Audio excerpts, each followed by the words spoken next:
Welcome to Hearthside Lore. Hordes of Chaos. Fear me, mortals, for I am the anointed, the favored son of Chaos, the scourge of the world. The armies of the gods rally behind me, and it is by my will and my sword that your weakling nations shall fall. Archaon, Lord of the End Times. Introduction. In the cold wastes of the north, the followers of the gods of chaos gather in their thousands. Hordes of barbaric marauders and armor-clad warriors pour forth from the bleak wastelands to wage war against the soft-bellied wastrels who inhabit the rich lands of the south. Demonic legions advance with them, proof that the Northmen are truly favored of the gods. There can be no bystanders in this eternal war, for the dark gods and their chosen servants will never rest until the world truly becomes a realm of chaos. The Chaos Army. There is not one but several different armies of chaos, for chaos is variety embodied. However, whether it be a force of demons from the northern wastes, or a horde of warbands led by mighty chaos champions, all armies of chaos have something in common. They are extremely effective in close combat, and relatively small in number compared to the serried ranks of, say, the Empire, or the multitudinous hordes of the Skaven, or orcs and goblins.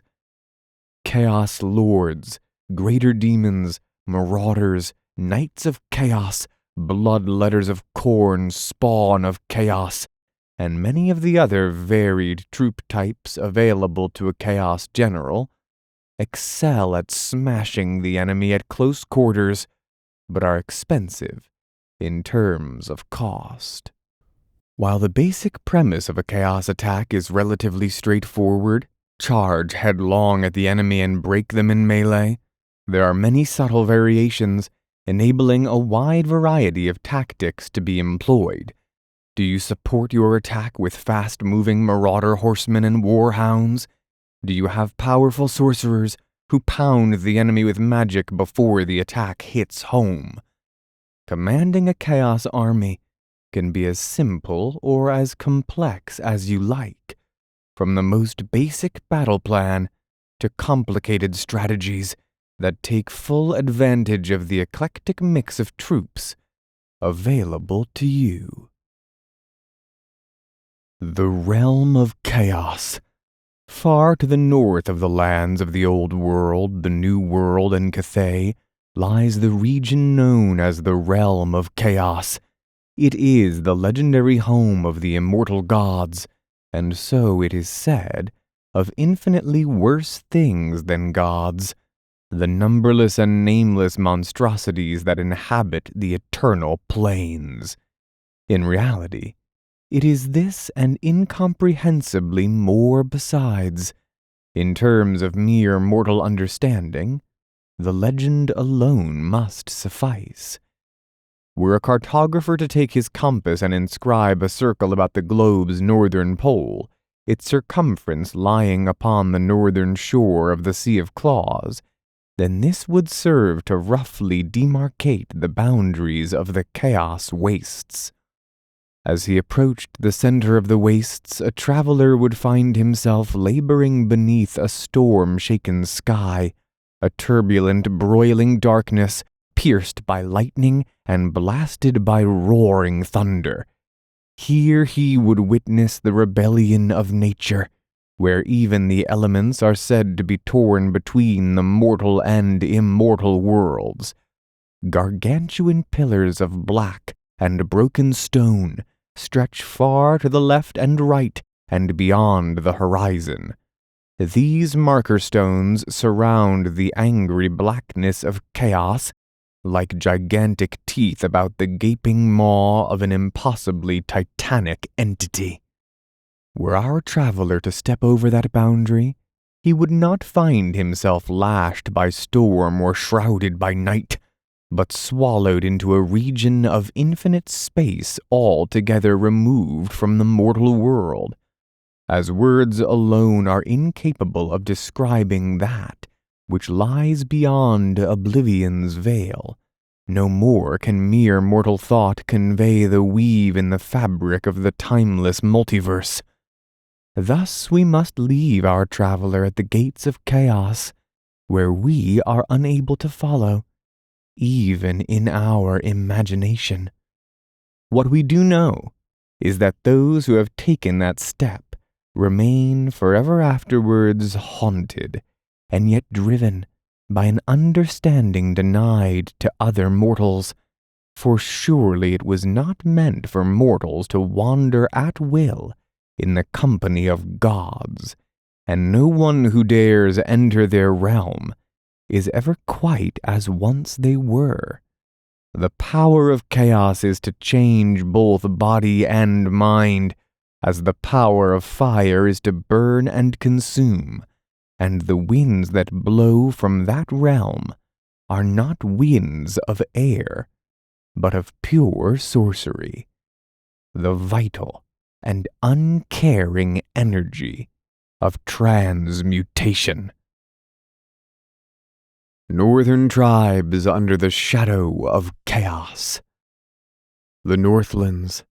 About the realm of chaos, the borderlands of the mortal world form a ring of shadow that surrounds the ultimate darkness within. For this reason, the lands of the north are also known as the Shadowlands, the Umbra Chaotica, or the Chaos Wastes.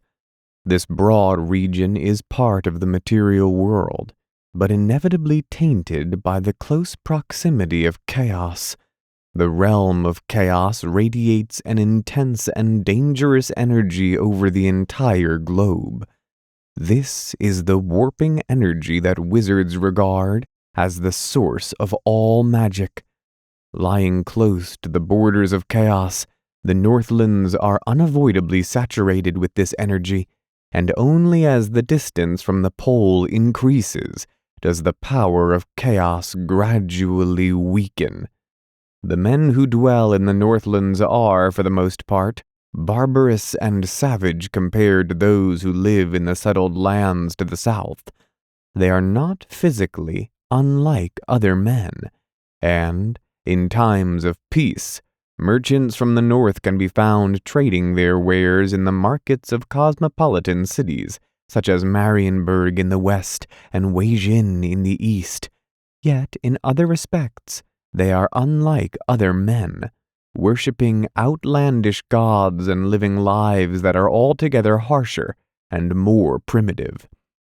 Most importantly of all, they live within the shadow of the realm of chaos, and as such, cannot wholly escape its power. Even in the civilized southern lands, mutation and disfigurement are commonplace. In the Empire, mutant offspring are abandoned to die, and folk showing even the slightest aberration of form are hunted down and burned by the dreaded witch hunters. In the far north, such mutations are so common as to be almost universal. Though not always apparent at first glance, most bear some trace of chaos upon their bodies. To the people of the north, these are not curses or disfigurements, but blessings bestowed upon them by the gods. Even the most horrific mutations are seen as irrefutable indication that an individual has been marked by a god, though whether for immortality or oblivion, it is impossible to say. The northern tribes are almost universally bloodthirsty, barbaric, and fierce. They are warrior peoples used to battling amongst themselves and against the softer civilized men of the south. War is their natural state, and they wage it with neither prejudice nor malice, rejoicing in battle and strength at arms, honoring the brave of both sides and despising cowards likewise. Yet they are willing to forget local differences when called to fight on behalf of the gods. There is no greater honor than to conquer and perish in the armies of the immortals. The gods of the North. The men of the Northlands have many different gods, and each tribe has its own special deities and spirits, but all recognize the 4 great gods of chaos as the masters of all lesser gods. The Northmen do not think of their gods as evil, as do the superstitious men of the South, but as mighty and unknowable entities that are every bit as individual and unpredictable as mortals. They quite reasonably maintain that such powerful creatures are beyond the moral judgment of mere men. It is seen as every warrior's duty to honor the gods, and every god's right to reward and destroy according to his divine inclination. Such things are self-evident. To resent this state of affairs would be like resenting the sunset or moonrise or other forces of nature. The 4 great gods are Khorne, the blood god, Nurgle, the lord of decay, Tzeentch, changer of the ways, and Slaanesh, the dark prince. These 4 are called by many different names and titles throughout the North. Nonetheless, all tribes recognize the 4 gods no matter what their names, and almost all tribes take one of the 4 as their patron, the father and protector of their kindred. The lesser gods, of whom there are so many it might be better to think of them as spirits or demons, are often peculiar to individual tribes. In many cases they were once great heroes of the tribe, chieftains or other individuals, favored by the gods whose deeds were so heroic that instead of dying, they became immortals, and now live with the god of their tribe in eternal glory. All of these gods have their sorcerers and holy places, shrines, and temples throughout the North. Many of the northern tribes are nomadic, and their temples are visited rarely, perhaps only once a year, when great ceremonies are performed to honor the tribe's patron. Though these holy places stand empty for most of the time, no Northman would be so disrespectful or stupid as to desecrate a temple of chaos. To the men of the North, their sorcerers are priests as well as warriors, and are amongst the most important of all the members of the tribe. The god of the Snaigir. It was both yesterday and centuries ago that Ulf sat at the head of the great table in the hall of Snaigir in the land of Norska. Yesterday and centuries ago, because in the realm of chaos, time does not flow as time flows in the mortal world, but intersects with it in curious and unfathomable ways, so that time as he had once known it now seemed a slight and trivial thing. He flexed his wings, feeling ichor run through newly materialized veins.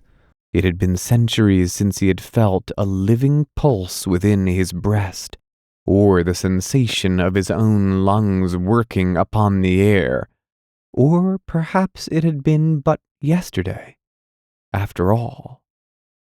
He dismissed this curious notion, and looked about him, and knew that he stood once more in the hall of Snaigir in the land of Norska, though the hall had decayed and been rebuilt many times over since he was here as a mortal man.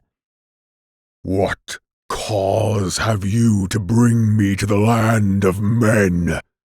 His voice boomed across the hall.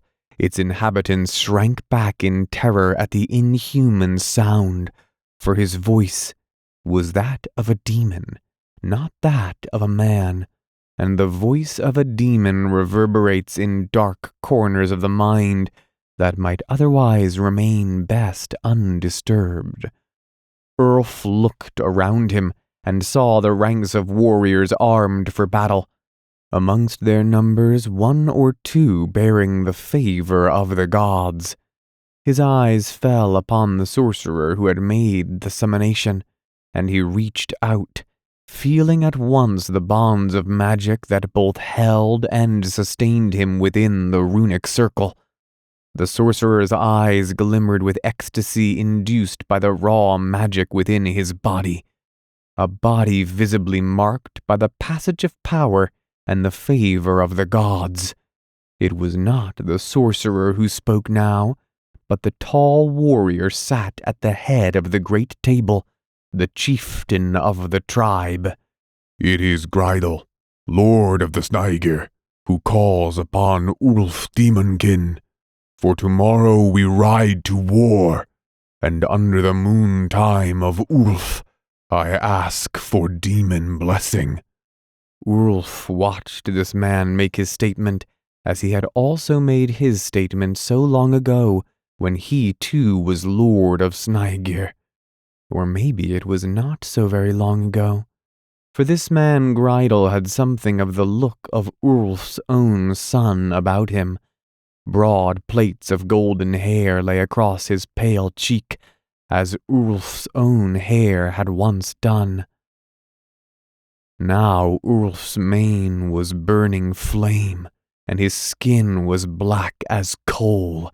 His eyes were as red as embers, and as he spoke, the words tumbled from between tusks of gleaming iron. Such was the image drawn from the minds of his ancestral kin, and such therefore was the material form of his immortal spirit. You understand the bargain, Grydal, lord of the Snægir? Asked the demon. It was the ritual response 1,000 times as old as even he. I understand the bargain, Ulf Demonkin, replied Grydal boldly, though Ulf could taste the terror that oozed from his soul. There is little that a mortal can hide from a demon, and less still from a demon that was once mortal himself. Then receive Korn's blessing, growled Ulf, and the lord of the Snægir stepped forward to the edge of the runic circle, so close that the demon could hear his heart beating, and the warm red blood rushing through his fleshy body. Ulf reached out a massive claw and touched the man upon the brow. It was the slightest of touches, his talon barely caressing the man's skin. But the sudden release of power from within the circle sent Grydal flying through the air, as if struck by a bolt of lightning. Grydal rose from the ground, his head pounding and his muscles aching with agony 100 times worse than any axe stroke he had ever suffered. The demon was gone, and where it had stood the ground was blackened as if by fire.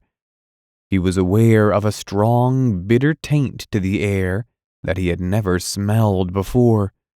Every eye in the tribe was upon him, and every mouth silently agape, except for that of the sorcerer Hama, who gibbered incoherently as he writhed in the dirt. Grydal's own axe lay where it had fallen, and he reached out to take it, noticing for the first time the furrow of exposed flesh that ran across his forearm in the crude shape of a skull. The mark of Korn. His hands closed around the axe, hands that were his own, and yet no longer the strong, broad hands that he had borne. These were black and scaly with long, taloned fingers, claws very much like those of Ulf Demonkin. As he grasped the axe, he felt a surge of energy within his breast, and his head cleared. all sensations of pain falling from him.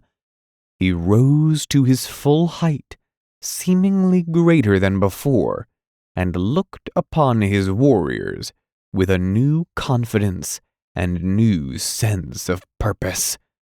He felt strong. He felt powerful, and he knew that he carried the blessing of his God, as well as his mark. He raised the axe above his head. "The bargain has been made," he roared. The chosen of chaos. The Northmen are great warriors, and not only the men, for there are many amongst their womenfolk whose strength at arms and ferocity far surpass that of the soft races of the south. Their lives are a constant battle against each other and against nature, for the lands of the north are home to many fierce, heavily mutated and irrationally violent creatures. As these lands are for the most part cold and barren, what food there is must be caught or hunted. A tribe's continuing existence depends upon the strength and courage of its warriors. In times of death, the battle for survival is a battle indeed.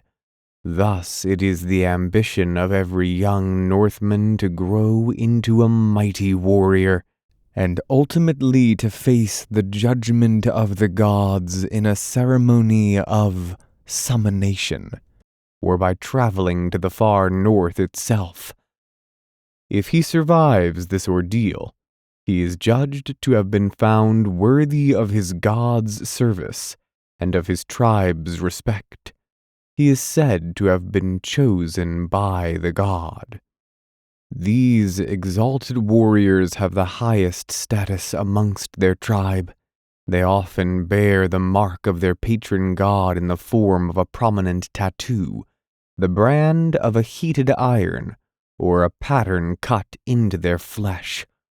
Once a warrior has been chosen, his deeds are said to be observed and judged by his patron, and sometimes by the other gods, if he is especially powerful. He may start to mutate, often becoming bigger and stronger, whilst his skin may grow tough, leathery, or even chitinous, forming a natural armor. These qualities are regarded very favorably as gifts of the gods that make a warrior more formidable, as well as marking him for future greatness. Those who are especially favored may return time and again to the realm of chaos, or to the certain holy places along the borderlands, where they commune with their gods and receive further gifts of this kind. In the eyes of Northmen, there is a natural and progressive distinction between the mass of roving warriors, those few favored by the gods, and the very few whose extraordinary gifts mark them out as the leaders and most powerful of all their tribe. It is their enemies rather than the Northmen who draw a distinction between the youngest unmarked warriors, whom they call marauders because of their raiding and roving lifestyle, the Chaos Warriors, whose superior armor and status make them easily recognizable, and champions of chaos, the leaders and greatest of all. Return of the Dolgans.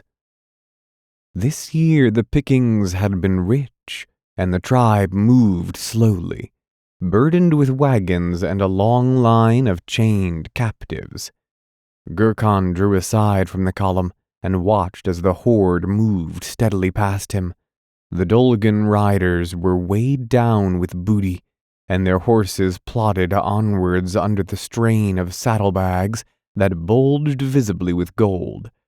Gurkhan recalled how fiercely the Kislevites had fought. So many Dolgans had fallen to missile fire from their cursed armored war wagons, bristling with small cannon and packed with warriors. He smiled inwardly, remembering how they had been destroyed with fire. Now hundreds of Kislevite captives marched slowly past, backs bent under the weight of chains and scarred by the whips of the slave drivers, men, women, and children alike. For many days, Gurkhan led the tribe eastward at a pace that was as ponderous for the horsemen as it was grueling for their captives, until at last the highlands of Zorn-Uzkul began to give way to the hill country beyond. Yet even this was a barren land of rock and sparse dry grass, with little nourishment even for the tough little Kurgan ponies. The Dolgans had traveled these paths many times before and knew where to find water and where to hunt the scrawny wild goats that would sustain them until they reached the low country. Many prisoners stumbled on the march, and their corpses were dragged along by the unrelenting pace of the column before a rider leapt from his horse to cut the mangled body free of its chains. Amongst the Dolgans, too, there were deaths, as warriors succumbed to wounds suffered at the hands of their foes or each other. For the Dolgans were proud warriors, quick to take offense, and faster still to take to arms to settle their differences.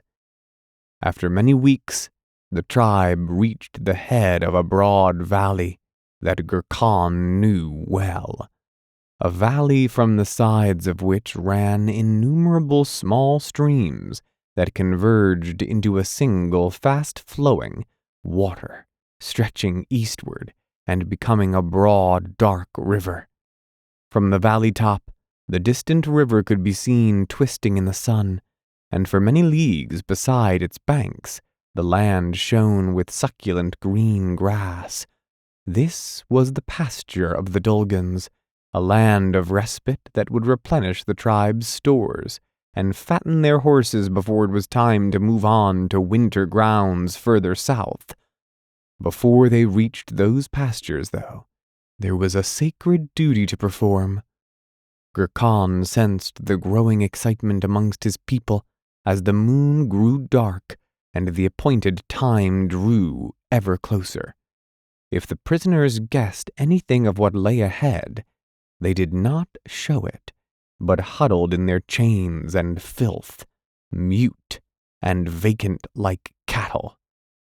As they rode eastward, the Dolgans' destination slowly rose from the plain below, a huge conical hill that lay in a bend of the river. It was a hill of perfect regularity that spoke of human artifice rather than the work of nature. Surrounding this giant mound were many lesser mounds, much smaller and round-topped, filling all the land encompassed by the curve of the river, a curve so long as to almost form a circle before turning at the last moment to resume its eastward course. On the dawn of the second day, after leaving the valley, Gurkhan saw dark smoke above the mound, a dark streak that rose vertically into the still air before dispersing high above into an even gray pall.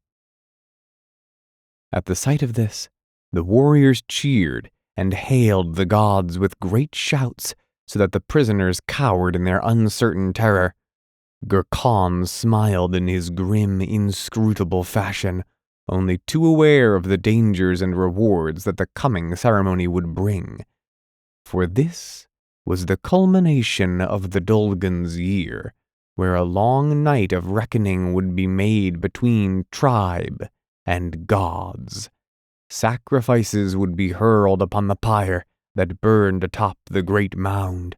Hundreds of souls would be offered, drawing the gods to earth to witness the deeds of the Dolgans and to make their judgment. In the flames, the great god would come, and young warriors would be chosen and marked for greatness with iron brands heated in the fire of sacrifice. old warriors would receive their rewards too. Those who drank blood from skulls, bound with gold, and whose souls already walked at the heels of the gods in the brutal warrior paradise of chaos. Most important of all would come the affirmation of the chieftain, where Gurkhan would face any who dared contest the leadership of the Dolgans under the watchful eye of the gods. Reward or damnation was a game which Gurkhan had played out nearly 20 times already. Yet in his old age, he was as strong and unbowed as ever. The drum beat ceased abruptly, so that the crackle of fire and snap of splintering bones seemed suddenly and unexpectedly to fill the silence. All eyes were upon Gurkhan, for none dared look upon the shifting, glittering shapes that rose and shimmered in the flames. "I, Gurkhan, name the Dolgans as my people in the name of Tzeentch, changer of the ways," he cried, drawing himself to his full height, towering above the tallest warrior by 2 yards, for over the years the gods had been kind to him after their fashion. His eyes, which were as numerous and bright as stars, swiveled upon their myriad stalks, but saw little sign of a challenger. He raised his arms, long and multiply segmented into the air, claws clicking, and long whiskery tendrils twitching as he spoke.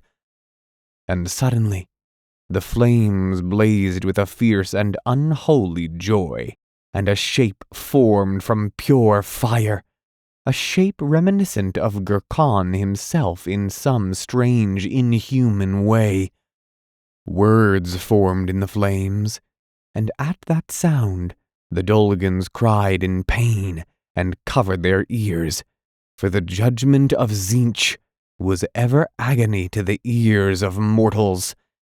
"Child of chaos, who art ever beloved of the fire, thy time upon this earth is done."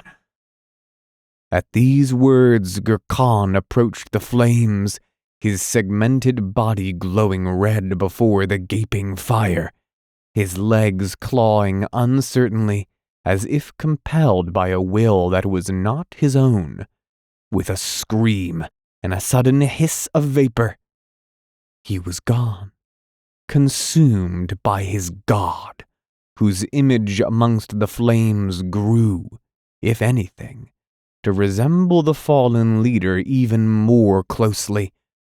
A strong, salty smell drifted over the dumbfounded Dolgans. The flames spoke out once more. "Gurkhan is with us now, and sustains us. Now it is time for the trial by combat, for Tzeentch decrees that there will be a new chieftain amongst the Dolgans, and he shall be great in the eyes of chaos, and the West will tremble before his name. It is written in the flames." The tribes of chaos.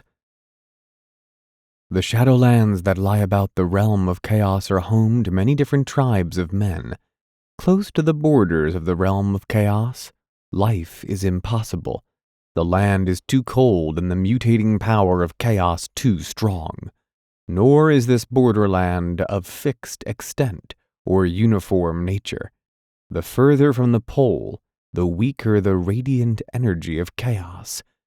But that energy is constantly waxing and waning, spreading the power of chaos southwards or temporarily loosening its grip. To the north of the old world lives the Norse tribes, fierce barbarians, fur-clad and warlike, the very epitome of the warriors of chaos. Their mountainous, sea-bound land is haunted by all manner of twisted, monstrous creatures, notably mutant trolls and giants, and by nameless things that live deep under the mountains. They are warriors at sea as well as on land, building longships in which they harass the southern lands and undertake journeys far to the west. The Norse have pale skin after the manner of men of the empire. They are generally held to be especially tall and strong, and many have red or fair hair. Those that live the greatest distance from the realm of chaos are the least favored of their gods, and the most likely to be seen openly in more civilized lands as a result.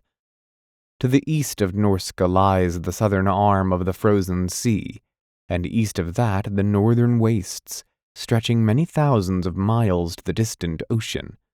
This cold and barren extension of the great northern steppes is home to fierce nomad peoples, of whom the greatest and most feared are the Kurgan to the west and the Hung to the east. These races are themselves divided into many interwarring tribes, some more barbarous and bloodthirsty than others. The Kurgan are a raven-haired, dark-skinned, and powerfully built race, quite unlike Old Worlders in appearance. They are said to be equally at home on foot or on horseback. When the armies of chaos gather to invade the Old World, it is the Kurgan that come most eagerly and in the greatest numbers, for they are a numerous people compared to the other tribes of chaos. Their lordship extends far to the east and to the south beyond the shadow of chaos. It is the warriors of the northernmost tribes who are the fiercest and most likely to be chosen by their gods. The Hung are an oriental race, perhaps shorter and more squat than the people of Cathay, but otherwise resembling them. They are reckoned the greatest of all horsemen, and are said to learn to ride before they learn even to walk. Northwards, the land is too poor and mountainous to support their horses, and the steeds of the Hung are typically small, tough beasts that can survive where larger war horses would quickly starve. Here the tribes hunt the mutant monsters amongst the snow-clad mountains, gathering their strength to raid the soft lands of Cathay to the south. The incursions of chaos. When the gods of chaos call for war, the tribes of the north gather. This power is most keenly felt by the chosen and by the most exalted champions of the gods. But even the youngest of warriors cannot fail to heed its call. The realm of chaos itself swells with energy, and from its edges, snaking tentacles of power extend southwards. As space is warped by the incursion of the realm of chaos into the mortal lands, so the area of surrounding shadow is also pushed southwards. Beneath that shadow, the armies of chaos advance, or some say are driven, for as their homelands are swallowed by darkness, so the tribes are inevitably compelled southwards. As the borders of the realm of chaos heave and flux, so the winds of magic blow hard, and the raw power of magic flows into the world. It is said that the chosen can sense this power, as an ordinary man feels the wind or sees the waves upon the sea, and even in the southern lands, it is commonly supposed that wizards are able to see sorcerous emanations invisible to others. Upon this wind ride creatures from the realm of chaos itself, demons and spirits, the lesser gods of the tribes, and even, it is said, the gods of chaos themselves, for spirits draw upon this force as men breathe air and fish water. It is only upon the most powerful and enduring gales of energy that the greatest and most dangerous creatures can endure the mortal world. Fortunately for mortals, the power of chaos has always waxed and waned, its tendrils extending and retreating, and for most of the time the shadows lie close against the pole and far distant from the lands to the south. Whether the ebb and flow of chaos is itself a random and natural phenomenon, insofar as such an unnatural place is subject to natural laws, or whether it follows the direction of a greater intelligence, is impossible to say. The men of the North believe that the will of the gods is not a matter of concern for mere mortals, and perhaps they are right. Beware of Fjergard.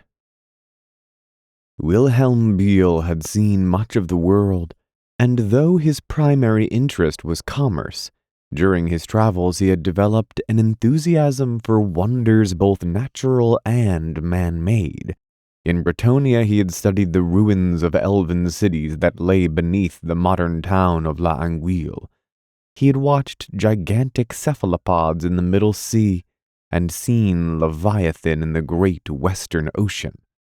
Once, in a port in Araby, he had even seen a reptile that breathed fire.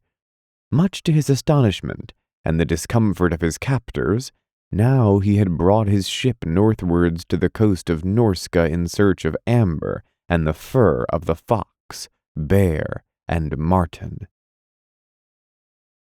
It was early in the morning of the third day when he lay down upon the rocky hillside to break his fast and watch life stir below in the little village of Fjergard.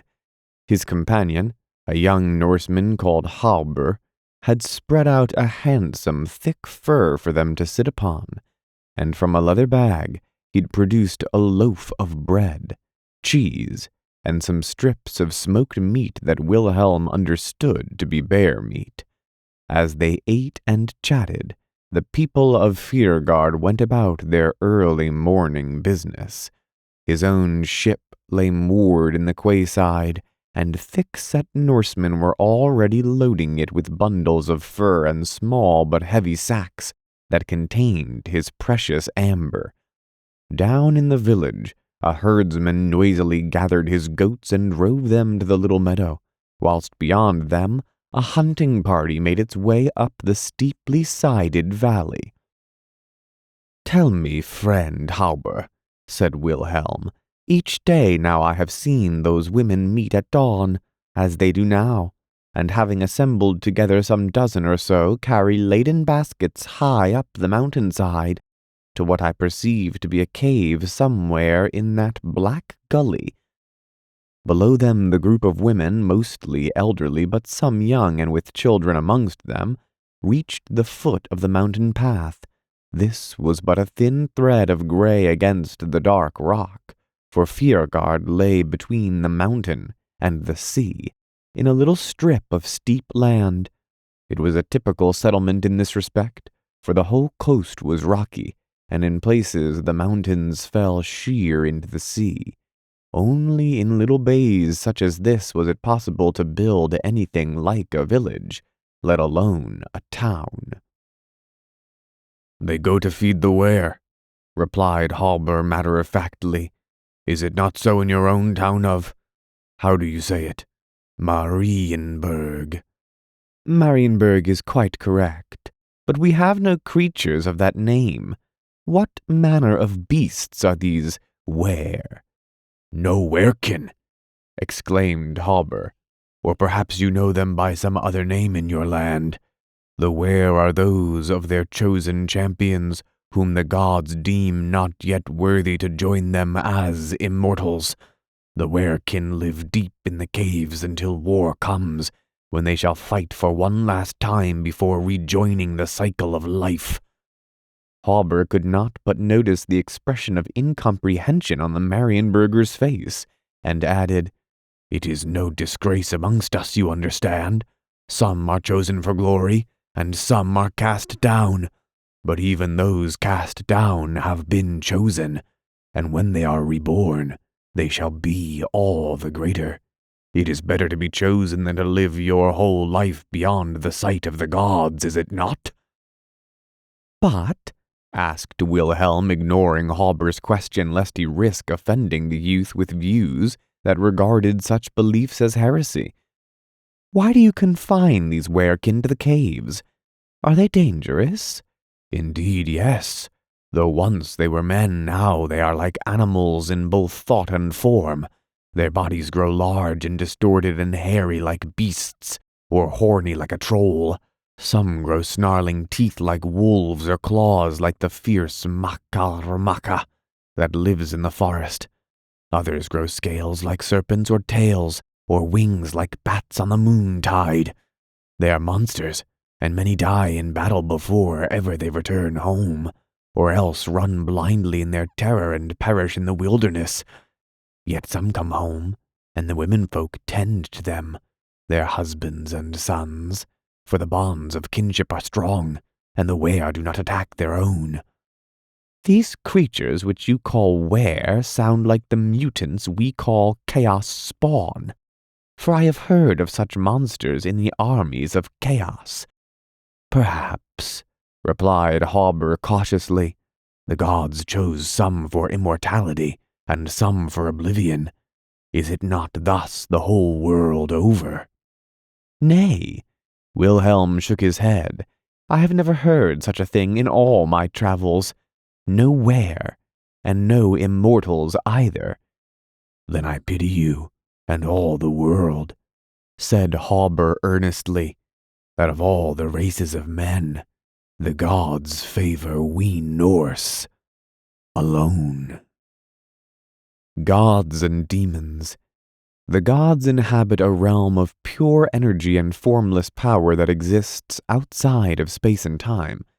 This is not literally a realm, nor is it literally a place at all, but as no mortal can really visualize such a thing, it is convenient to think of it as a kind of coexistent space or alternate dimension. By the same token, its inhabitants are not creatures, for they have neither bodies nor minds, as those things are understood by mortals. They are elements of pure thought and pure emotion, concepts and impulses ordered by neither form nor reason. These entities, if we may call them such, are but reflections of the subconscious minds of mortals, a mirror of the heaving turmoil that is the sum of mortal hope, despair, rage, and pleasure. Thus are gods made real because they are created in the subconscious minds of men. The idea of gods gives them birth and endows them with power for good and ill. From the minds of men are born spirits of multitudinous kinds. Some are the slaves of greater powers, some are of uncertain status, feeding upon and being consumed by others, larger and more powerful still. All these spirits are but the creations of mortal vice and mortal virtue, of mortal strength and mortal frailty, from the greatest to the slightest, and from the most noble to the most base. Of these gods, the greatest of all are the four that are called the dark gods, the unwitting creations of mankind's most powerful subconscious. They may be summarized, if imperfectly, as rage, hope, despair, and pleasure. They are Khorn, the blood god, whose bellows of rage echo across the multiverse, Tzeentch, the changer of the ways and master of the weave of time, Nurgle, the lord of decay, whose rotting carcass oozes corruption, and Slaanesh, the dark prince, neither man nor woman, whose beauty is such that the merest glimpse is deadly to mortals. These are the greatest of the gods, to whom all other gods, each and every one, are but portions or conjurations. Each of these dark gods is a great power in the realm of energy they inhabit. Just as the subconscious thoughts of men are complex and interwoven, so the dark gods are complex, often contradictory entities whose motivations are not always logical or coherent. Just as man's greatest fears are often accompanied by lesser terrors and minor irritations, so the dark gods are amalgams of many different ideas and concepts, each of which has its own subordinate existence within the whole. Such is the nature of the demons of the dark gods, at once a portion of their master, and at the same time entities in their own right. Thus may be imagined the dreaded hounds of Khorne, the savage hunters of the blood god, at once servants of Khorne and manifestations of his own relentless sense of vengeance. The appearance of gods and demons in the material world is not necessarily the appearance that those demons have in their own existence, for there they have none at all. But in the thoughts of men they acquire shapes and attributes, and these things bind them into forms, and mold their minds when they manifest themselves in the world of time and space. Even these physical forms are not necessarily consistent, for neither is mortal expectation universally the same, but the traditions and beliefs of mankind are powerful. Though even the dark gods have many names and multiple images and abilities amongst different peoples, all mortals recognize the common themes, appearance, and traits that mark the gods and demons apart. This is what demons are: portions of a god's power made manifest, imbued with physical form and intelligence that is molded by the expectations and traditions of mortals. They are sorcerous creatures whose bodies and minds are created from magical energy, and which will eventually dissolve back into magical energy. As such, demons can only exist in magically saturated environments such as can be found in the extreme northern lands of the Warhammer world, and within magical constructs such as pentagrams and vessels of containment. Only when magical power, the raw energy of chaos, spills into the wider world, can demons wreak a greater havoc in the realms of mortals. But to the men of the Warhammer world, such knowledge is unthinkable. To the Northlanders, the favor of their gods is a vital and glorious part of their lives. The dark gods are mighty forces that stand behind the tribes of chaos, rewarding the brave, confounding their foes, and destroying the weakling gods of the Southlands. To the men of the South, the dark gods are barbaric primal entities that stand in stark contrast to their own refined, sophisticated, and civilized deities. To imagine that those very deities were but shards of the infinitely more mighty thing that is chaos would be too terrifying for any priest of Sigmar, Ulrich, or priestess of Shalia to even contemplate. As the wiser and less sanctimonious elves might counsel, it is best to put such thoughts aside and let such doubts remain unvoiced, for the alternative is to turn to darkness. Tzeentch, changer of the ways. Tzeentch is the changer of the ways, and change is the essence of chaos itself, as well as of the ever-mutating energy that is known to mortals as magic, also known as Char among the barbarians of the north, Chen in the exotic east, and Shunch in the steaming jungles of the south. His name is always a byword for change. Everywhere, though, he is the great schemer, a subtle manipulator with an all-encompassing knowledge.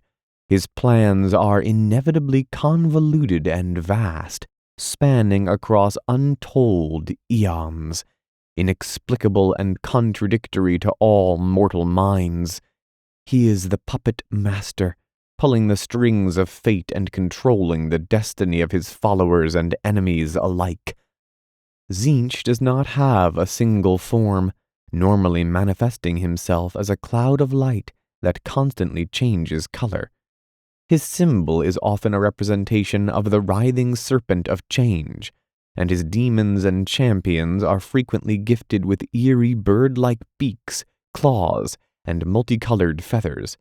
Their skin and armor is in constant flow, changing shape and color, forming grotesque, cackling faces that mock their opponents, always repeating their words with new and disturbing nuances.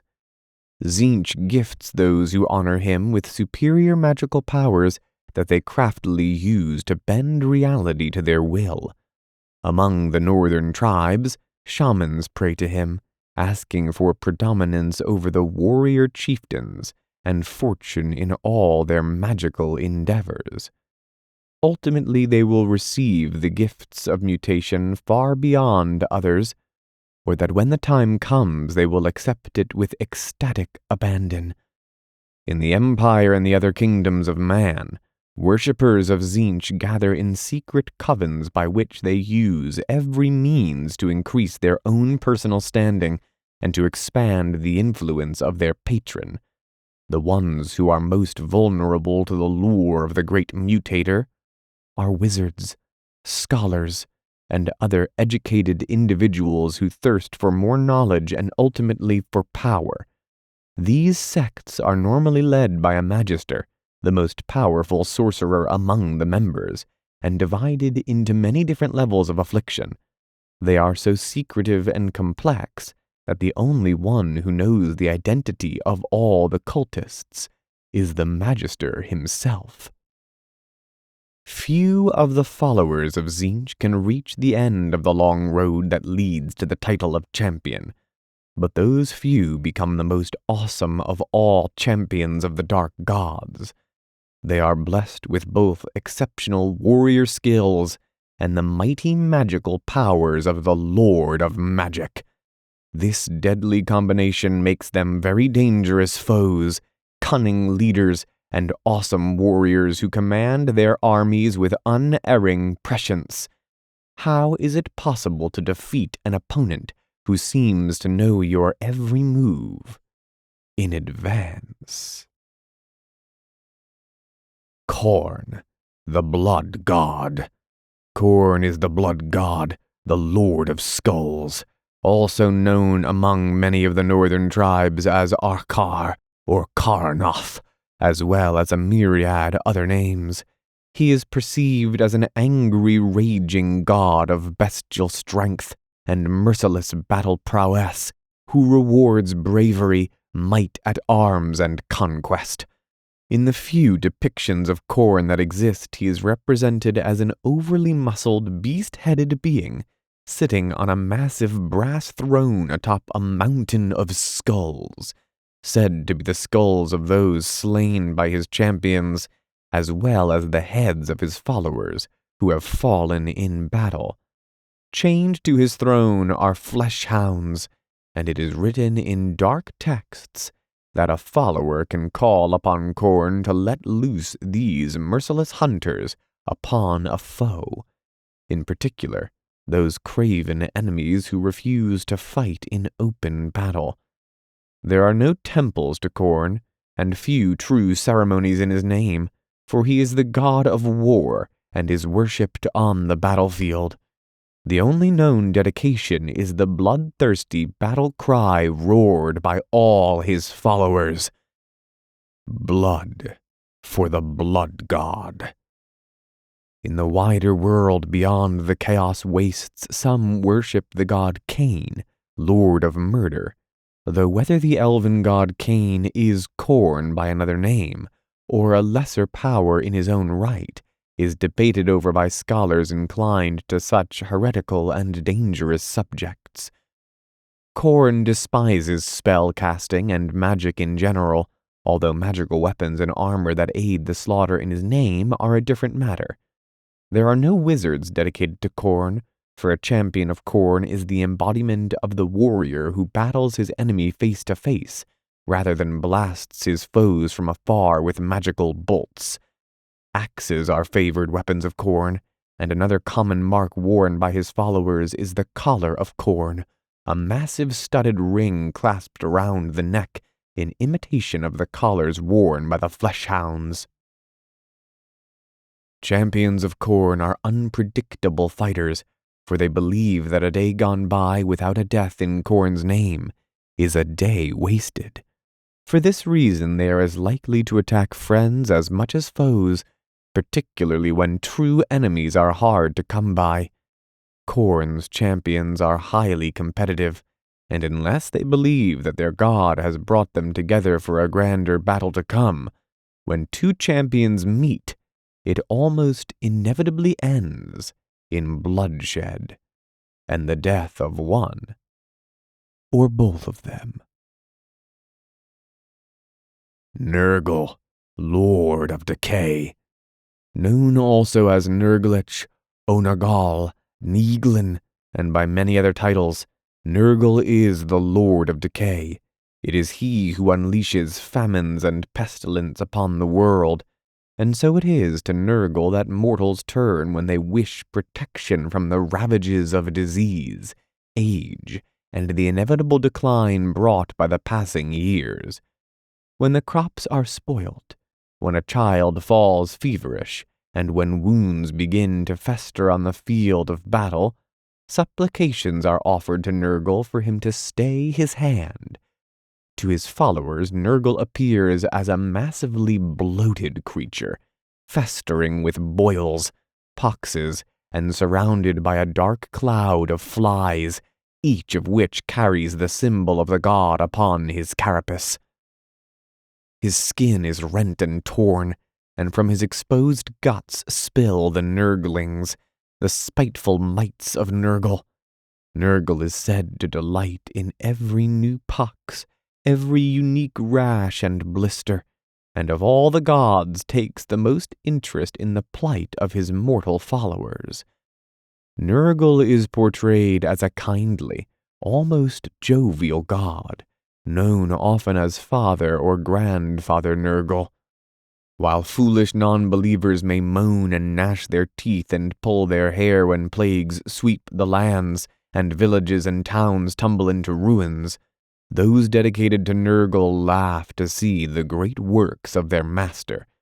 They have accepted the futility of defying Nurgle and the inescapable dilapidation that he brings, and instead embrace the delights of decay and disease, the pleasures of entropy and ruin.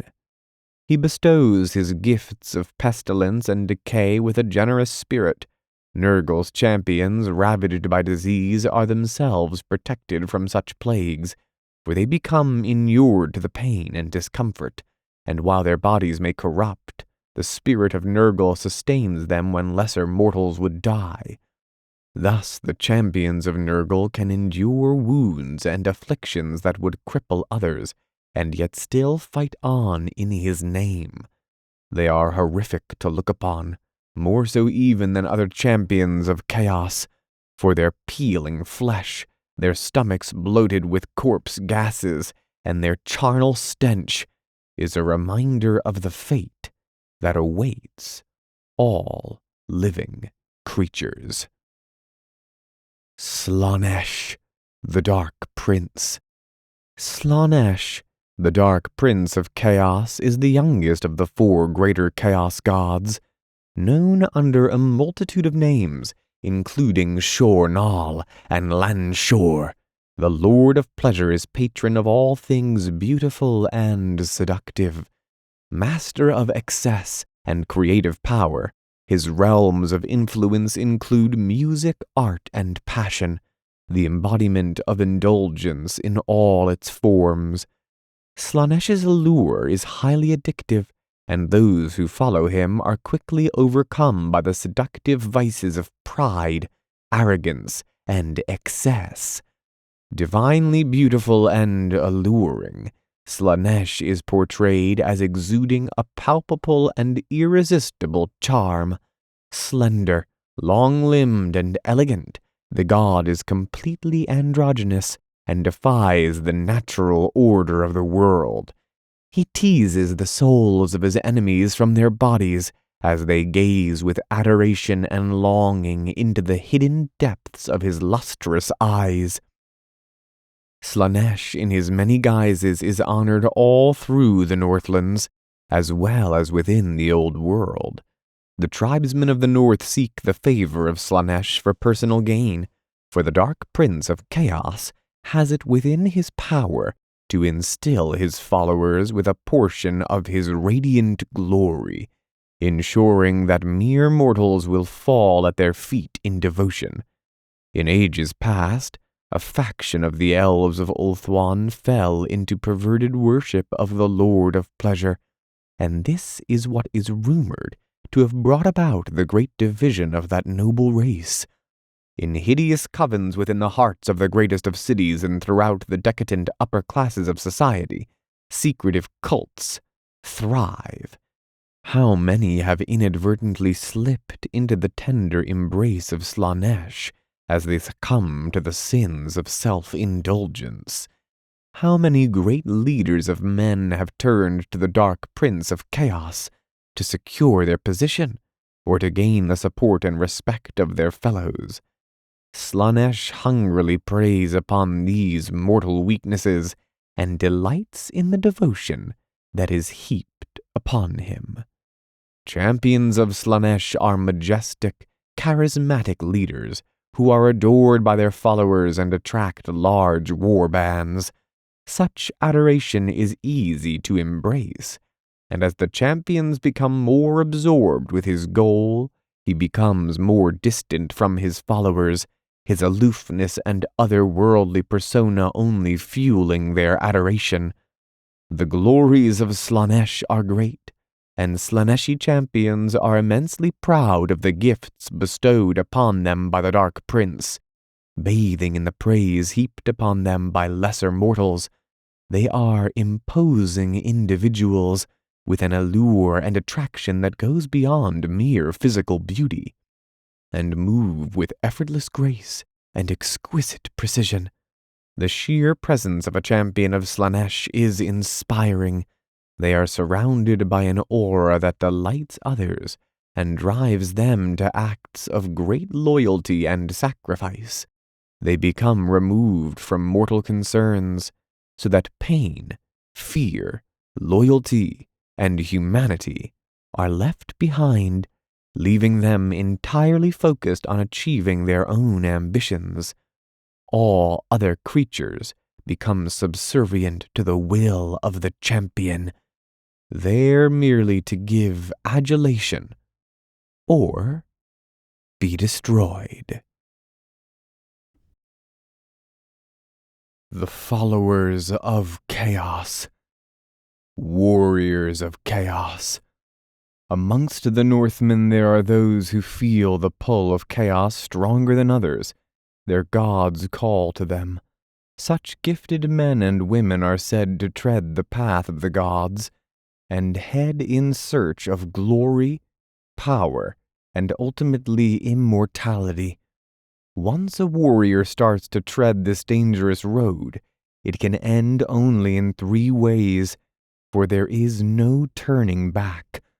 The brave fighter may die in glorious battle against the enemy of his gods, in which case his soul will go to join the essence of his deity, or be reborn into another mortal shell to serve the gods again.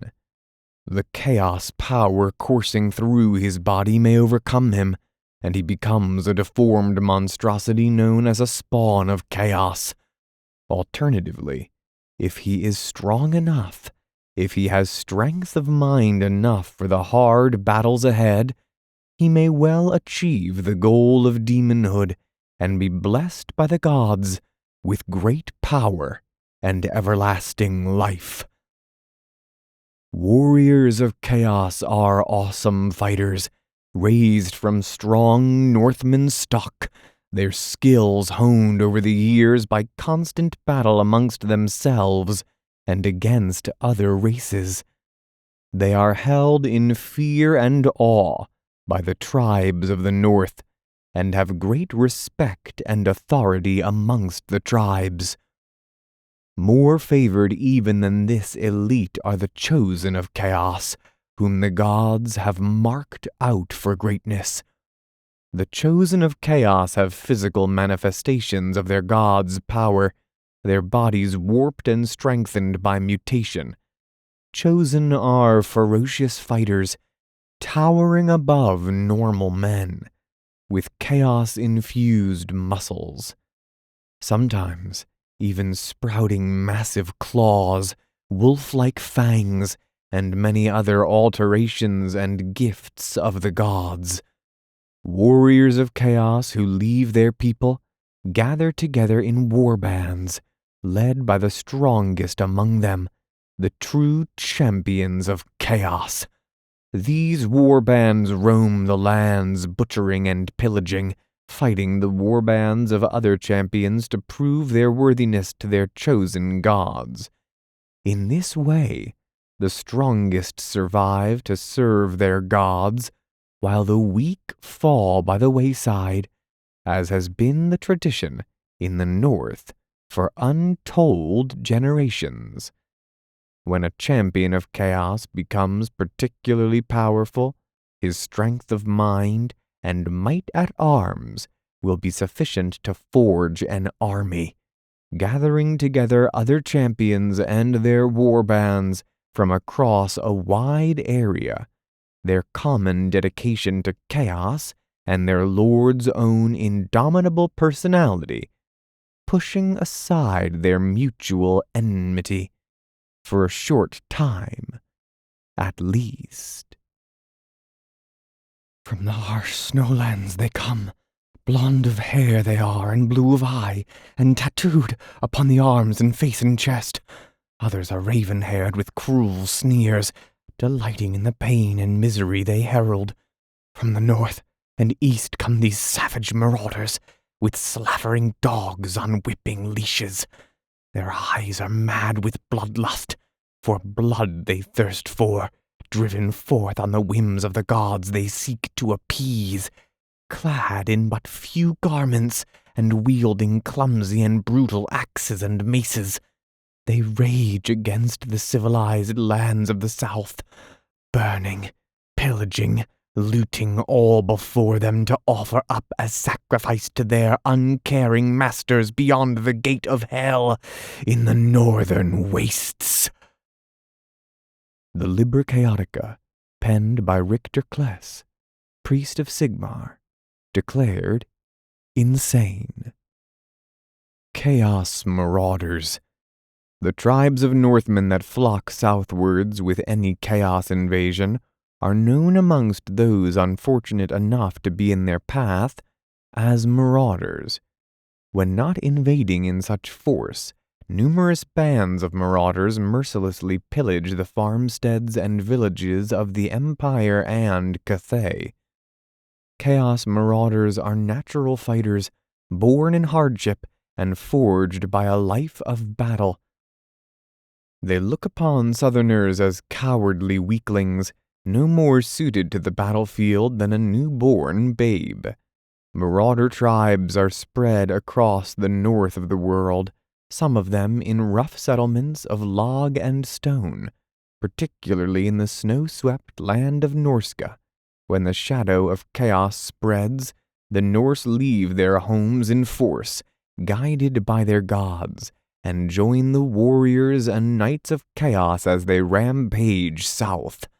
Other tribes, like the Kurgan and Hung peoples, live a nomadic life across the wild steppes north of the Darklands, living in the saddle and setting camp wherever the will of the gods leads them.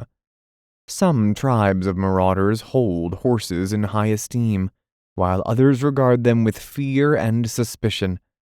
To many marauders, a horse is a sign of status, and only the best warriors may ride them. These mounted raiders are a constant threat along the borders of more civilized lands, and when the marauders gather in strength, it is scouting parties of these riders that guide them to the richest settlements. Sorcerers of chaos. Those who use the raw winds of magic to cast spells are known as sorcerers, powerful spellcasters, able to unleash black bolts of energy from their fingertips, transport themselves from shadow to shadow, or flay their foes with burning fires. But such potency comes at a cost, and the gods often demand a high payment for the power they bestow upon a sorcerer, gradually eroding their sanity whilst their bodies twist and mutate with the energies coursing through them. Sorcerers are seen amongst the Northmen as the oracles of the gods, and often act as advisors and counselors to the northern tribes. They interpret the will of the great powers, divining with sacrifices and demon summoning. A tale of a sorcerer of chaos. The dark figure stomped into the center of the encampment, his intricately designed and stylized black armor glinting in the flickering firelight. He wore a heavy fur pelt over his broad shoulders, and his face was obscured by a leering bestial skull helm. Swinging his head from side to side, he glared at the tribesmen, who fell back before his awesome presence. He stamped his staff into the blackened earth, charms and bones rattling ominously. With one gauntleted hand, he reached up to his enclosed helm and pulled it free. A shock of jet-black hair fell to his shoulders. His face was pale and drawn, and his cheeks covered in ritual scarring, intricate arcane designs that were carved deeply into his flesh. His eyes were completely black and reflective, and the hardened tribesman flinched and looked away from his unearthly gaze. Raising his staff high into the air, he roared at the night sky. Dark lightning flickered at the corners of his midnight eyes as the heavens answered his call, deep rumbling echoes sounding over the plains.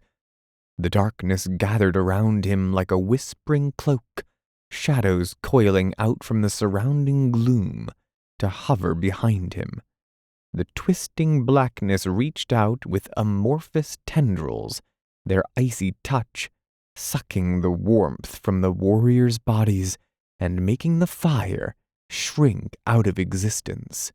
In darkness the sorcerer spoke, his voice as though there were a dozen people speaking the same words from his throat. As one, the tribesmen fell to their knees before the sorcerer, one who was truly touched by the mightiest of gods. Chariots of Chaos. The most successful Chaos warriors ride to battle upon mighty chariots, crushing the foe beneath iron-shod wheels and running them down with flashing scythes.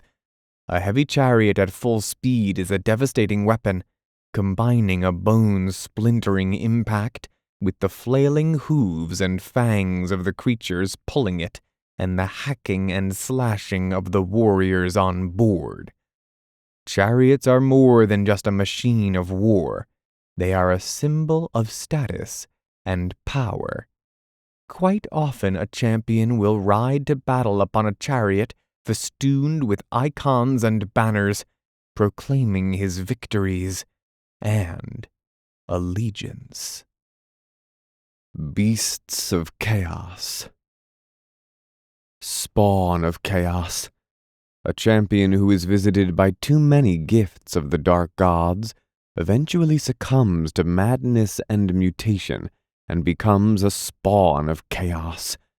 To many Northmen this is seen as a great favor, for the champion becomes a true creature of chaos, warped beyond recognition, no longer fettered by mortal concerns of self-preservation, loyalty, or even anything more than instinct. The fate of a spawn is to die, either on the field of battle by axe or sword, torn apart in the wilds by even worse savage creatures, or literally ripped asunder by the chaos energy that continues to course through its twisted body. Some spawn of chaos are even more remarkable, processing particular traits of the god. The beasts of Nurgle drip with slime that burns the ground, their lashing tentacles and rasping tongues infecting their foes with a single caress. Spawn with long serpentine bodies and many writhing sinuous tentacles are known as fiends of Slaanesh. Such creatures race across the field of battle, ensnaring the enemies of chaos with their flailing arms and vicious talons. The blood beasts of Khorne are masses of muscle and tendon, with pulsing veins and whipcord sinew. Their many snapping jaws, razor-sharp claws, and beweaponed tails decapitate and disembowel with a single sweep. Most bizarre of all are the fireworms of Tzeentch, constantly rippling and shifting with the power of change. Their skin blisters into eyes, maws open on distended limbs, flames lick from screaming orifices and gout out in blasts of purple, red, and blue, incinerating those close by. Chaos Dragons. Once the proud and noble rulers of the skies, now split, changed, and shredded by the forces of change, the terrible two-headed dragons of chaos are the offspring of the ancient drake Galrock, born aloft on wings no longer merely of flesh and bone. Its muscles and organs are open to the world, wreathed in smoke and flame. The Chaos Dragon is the mightiest beast of the North, a terrifying nemesis of all order and sanity that can break the backs of armies with its steel claws and teeth. Chaos Dragons are invariably wicked creatures, as fickle as the god Tzeentch, who originally spawned them. In times of war, the Chaos Dragons feel the call of the god as much as all other creatures of chaos, and some have been known to join the armies of the North as they march against the soft-bellied Southerners. Only the most powerful lords of chaos can bend such a beast to their will, and ride into battle mounted atop such a monster. And even then, it is more an unholy alliance of destruction than a matter of master and servant. Warhounds of Chaos.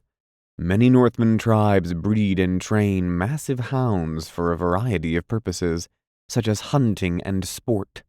Some Kurgan tribes delight in the spectacle of trained pit hounds fighting against bears, trolls, and other creatures. Generations of selective breeding has created the most vicious and powerful hounds, which are more wolf than dog, and dedicated handlers rear these beasts to hunger for flesh and blood. These natural killers are made all the more horrifying by the warping effect of chaos, causing them to sprout horns, tusks, and spines. Demons of Chaos. Demon princes and exalted demons. Demonhood is the ultimate goal for those who tread the path of chaos. It is the reward for decades of dedication to the chaos gods, giving immortality and unimagined strength and power. Demon princes are considered by some to be even more dangerous than the greater demons, for they still retain much of their individuality and independence, unlike other demons which are merely vessels of their master's will. All of them are borne aloft by huge wings, one of the signs of demonhood, enabling them to fly across the battlefield, laying waste to the enemy with gigantic weapons imbued with raw chaos energy. As well as being transformed into a demon prince, a servant of the dark gods may well become possessed by the spirit of a demon. Such creatures are not as powerful as demon princes, as they must expend much of their energy maintaining their hold on the mortal realm. These exalted demons, as they are known, often follow demon princes and greater demons into battle, but it is also not unheard of for a mortal champion to command an exalted demon to his bidding. Demon princes and exalted demons are as varied as the champions of chaos from whose ranks they spring. Some are awesome warriors, particularly the demon princes of Khorne, while followers of Tzeentch who are elevated to demonhood are potent spellcasters.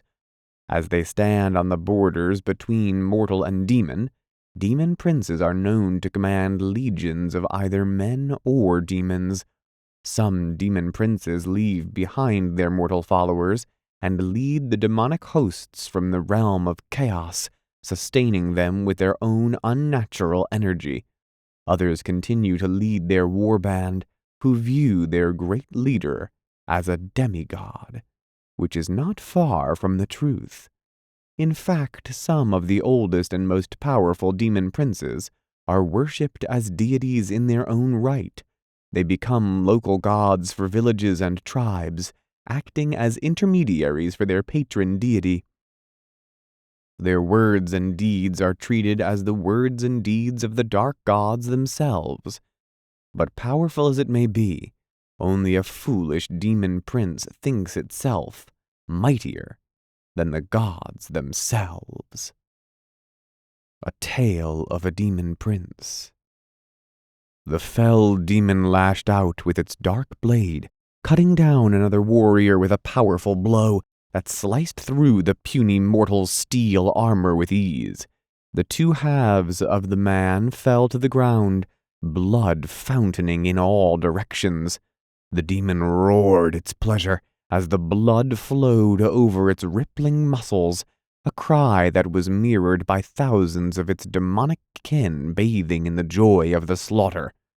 Another heavily armored man stepped forwards, his face a mask of resolve as he swung a heavy sword in both hands. The blade chopped deeply into the demon's side, and streaming ichor dripped to the ground. Glancing disdainfully for a moment at the wound, the demon raised its gaze to lock on to the eyes of the mortal warrior, who staggered as he felt a stab of pain sear through his head. A feral grin touched the creature's lips, exposing row upon row of needle-like teeth. Fire burned in the demon's reflective eyes, and smoke rose from its throat as it reached out with a dark, taloned hand. The immortal demon prince grasped the man around his neck and twisted viciously. With a sharp crack, the mortal's body went limp and was thrown contemptuously to the ground. Smaller, insubstantial demons leapt upon the fallen warrior, tearing him apart in their hunger. The deep wound on the demon prince sealed itself, and it leapt into the air, great black-skinned wings unfurling from its back. With a powerful beat of its pinions, it propelled itself towards the few remaining mortal warriors. The red sky above roiled and twisted, and the air was filled with the horrified screams of the mortals and roars of pleasure tearing from inhuman throats. Demonic mounts. Known also as steeds of the gods, demonic mounts are born of foul magics and summoned to the world by ceremonies of sacrifice and appeasement. Demonic mounts have horns, bony plates, and fangs of steel corrupting their immortal bodies, and their eyes burn with the fires of chaos. Some are gigantic destriers, whose breath is like a pestilent cloud. Others are massive bear-like creatures with claws of iron that can disembowel a man with a single blow. Some are wasted, emaciated beasts, clinging to existence only through the immortal energies of chaos. The ground itself blazes or weeps at their tread. The air around them shimmers with magical energy, and their roars and wails can send shivers down the spine of the bravest warrior. Only the most trusted and bravest champions may ride a demonic mount, for these creatures are intelligent and malevolent in their own right, and do not normally allow mere mortals to ride them. Chaos Furies. The winged demons known as Furies are not associated with any particular chaos god, but are simply manifestations of chaos undivided. Because of this, they are perhaps the weakest of all demons to terrorize the world, but are still more than a match for many mortals. They are essentially cowardly creatures, preferring to pick off isolated targets, descending in squabbling flocks on leathery wings to attack war machine crews and lone heroes isolated from their comrades. A tale of Chaos Furies. Petir raised his gaze to the sky, shielding his eyes from the glaring sun with his calloused hand. He frowned slightly as he saw the dark specks in the distance, unaware that his fate was already sealed.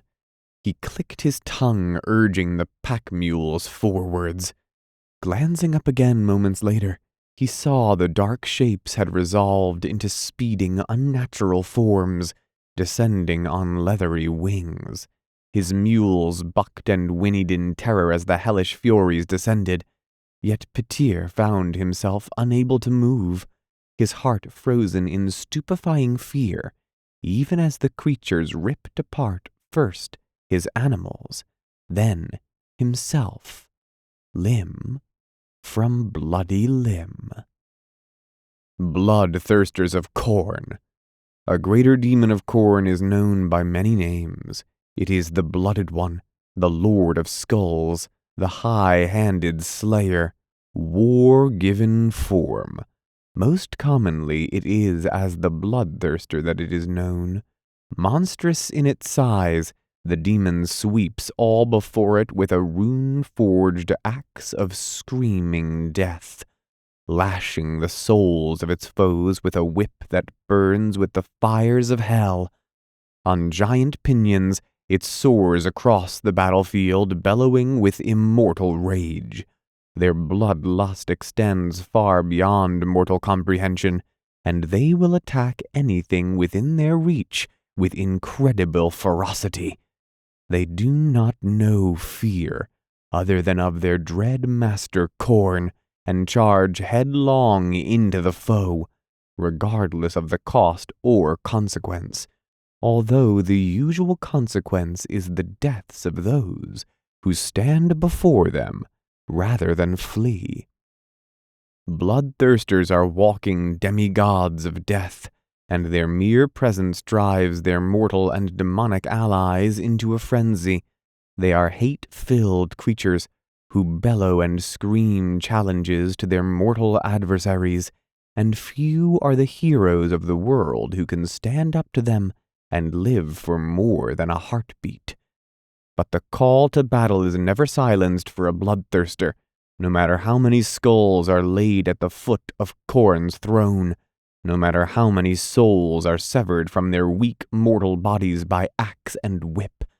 For bloodthirsters are immortal warriors, and they will fight until war itself no longer exists. Bloodletters of Khorne. Bloodletters are lesser demons, known variously as the foot soldiers of Khorne, the warriors of blood, the teeth of death, or the horned ones. Carrying blades quenched in the blood of a generation of fallen warriors, they march behind twisted banners that flutter in no earthly breeze, accompanied by the chanting of the names of those slain in battle. They are bestial creatures with snarling fanged mouths whose skin drips constantly with blood, their matted manes shaped into spines with dried gore. Like the raging god from which they are born, bloodletters have no desire but to shed blood on the field of battle. They are clad in fragments of armor, which is sometimes melded to their skin, and wield massive axes, the symbol of their lord and master, the god of war. Flesh hounds of Khorne. The hunters of blood come unerringly stalking across the distant leagues, across seas and mountains, merciless predators who know the scent of every mortal creature. Flesh hounds are brutal beasts with massive iron collars of corn around their necks, driven with spikes and studs. Their razor-sharp claws are like swords. Their bloodied bodies ripple with unnatural sinew and muscle. As savage as their god, they prey upon any who stand in their path, existing purely for the thrill of the chase and the inevitable kill. Juggernauts of Khorne. The steeds of Khorne, the Juggernauts, are massive armored creatures that are part demon and part enchanted steel and sinew. They are mighty beasts of groaning iron and brass, standing taller than a man, riveted and clad in sheets of metal, but with fire for blood and a beating demonic heart. They are forged in dark fires and bound with dire runes, their primordial rage tamed within a shell of artificial, metallic muscle and bone. The most feared champions of Khorne ride atop a juggernaut.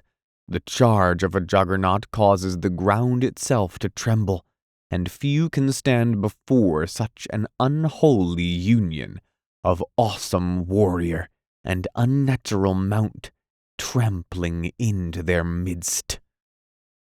Slaanesh, keeper of secrets, many-limbed and jewel-eyed, sensuous in movement yet deadly and fierce, a keeper of secrets is the greater demon of Slaanesh, delighting in exquisite pain, the caress of claw through skin and muscle, the delicate touch of a blade on bone and organ. Keepers of secrets are a terrifying foe to face, despoilers of purity, corrupters of the faithful, guileful and insidious with their malign magics. They delight in turning friend upon friend, enamoring and glamouring the foe with tricks and illusions to cloud the mind. Formed of the stuff of chaos and gifted with the subtle and insidious magic of the Dark Prince, a keeper of secrets is an accomplished spellcaster, racking the enemy with spasms of agony, clouding their minds with dark whispers of glory, and creating illusions of their worst fears and greatest desires. Like all greater demons, a keeper of secrets towers above the battlefield, emanating an aura of sensuous beauty that hides its true nature. Its enormous razor-edged claws can tear apart an armored knight with one graceful slash, while its hands can crush limb and smash through bone and sinew with ease. These powerful demons are sometimes referred to as the feasters of pain, for they delight in the torment and misery of others. As with all servants of Slaanesh, they have no fear of pain or injury themselves, and every sensation, be it painful or pleasurable, is met with exhilarated cries that deafen and confuse the foe. A keeper of secrets bestows care and attention on every blow it makes, turning a sensuous caress into a rib-crushing embrace, and a casual swipe into a drawn-out gouge, which spills organs and blood upon the ground in pleasing patterns. Those few brave mortals who face up to such a monster must be pure of heart and mind, for a keeper of secrets is surrounded by many enchantments that lull the mind and deaden the senses in this way. Many heroes have fallen beneath the wicked claws of this beast, enraptured by their own dreams, unable to resist their own primal urges and desires, while the greater demon of Slaanesh toys with them, dismembering them with exhilarating slowness and precision. The deadly embrace, the bliss of the knife's edge, the flashing dark lips awash in crimson triumph, tortured and delectable, the release from mortal life. The dance of the blades, swift and exquisite, the pain that brings pleasure, heralds the ecstatic scream, ultimate perpetual victory. All are under Slaaneash's dominion, our lord and darkling lover. A poem of Slaanesh. Slaanesh demonettes. Gifted with disturbing beauty, demonettes are the lesser demons of Slaanesh. What unearthly delights they might pleasure your soul with, none can say. But upon the reeking field of battle, pain is what they bring. Vicious, spiteful, yet loving in the fatal affections they lavish upon those who dare refuse their chaotic charms, demonettes are swift and deadly to all who cross their path. On lithe legs they surge across the battlefield, dancing from foe to foe, gifting each in turn with gaping wounds from their scythe-like talons. Demonettes are possessed of the alluring beauty and hypnotic glamour for which all demons of Slaanesh are abhorred. To fight against them is to fight against your heart's desire, sapping strength from the limbs, befuddling the mind, and eroding the will for battle. Thus these seemingly frail creatures can best the most hardened warriors sent to face them, turning the battlefield into a decadent arena of sport for the amusement of the Prince of Pleasure. Steeds of Slaanesh. These strange beasts are sometimes gifted to a particularly successful champion of Slaanesh. Like all demons of Slaanesh, the steed has a perverse beauty, combining grace and elegance with a wholly unnatural appearance. It has a long, sinuous body that writhes sensuously as it speeds across the field of battle. A long whip-like tongue flicks constantly from its mouth, and it is said that it can taste the winds of magic and seek out the souls of mortals, just as a natural beast senses odors on a drifting breeze. A steed's eyes possess a disarming, intelligent quality, though it is little more than a beast acting purely on the whims of the god from which it was created. A champion mounted on a steed of Slaanesh is a foe to be greatly feared, for these beasts skitter and bound across the battlefield at astonishing speed, springing on unwary enemies and cutting them down with lashing, agonizing cuts from its sharp tongue. For this reason, they are sometimes referred to as the whips of Slaanesh, or tongue flayers. Great unclean ones of Nurgle. Most fetid and plagued of all creations of the dark gods, the great unclean ones are bulbous and bloated with skin stretched taut over writhing guts, torn and rent in places by disease. Pustulated and bloodied sores spot their thick hides. Some know them as the Stench Lords, for their very presence infects the air with every contagion known to man and beast. Great unclean ones regard their flocks of nurglings, plague-bearers, and mortal champions in a fatherly way. They take great pride in the achievements of their fellow creatures, proclaiming vociferously the splendors of poxes and sores evidenced by those around them. They laugh heartily at the destruction wrought in Nurgle's name, for all death and destruction is pleasing to the decayed ones. As this love of Nurgle and its creations brings them immense joy, so the great unclean one feels indignant anger when the petty-minded enemies of chaos try to thwart Nurgle's grand designs. In battle they are truly horrifying, bellowing their displeasure deafeningly across the battlefield.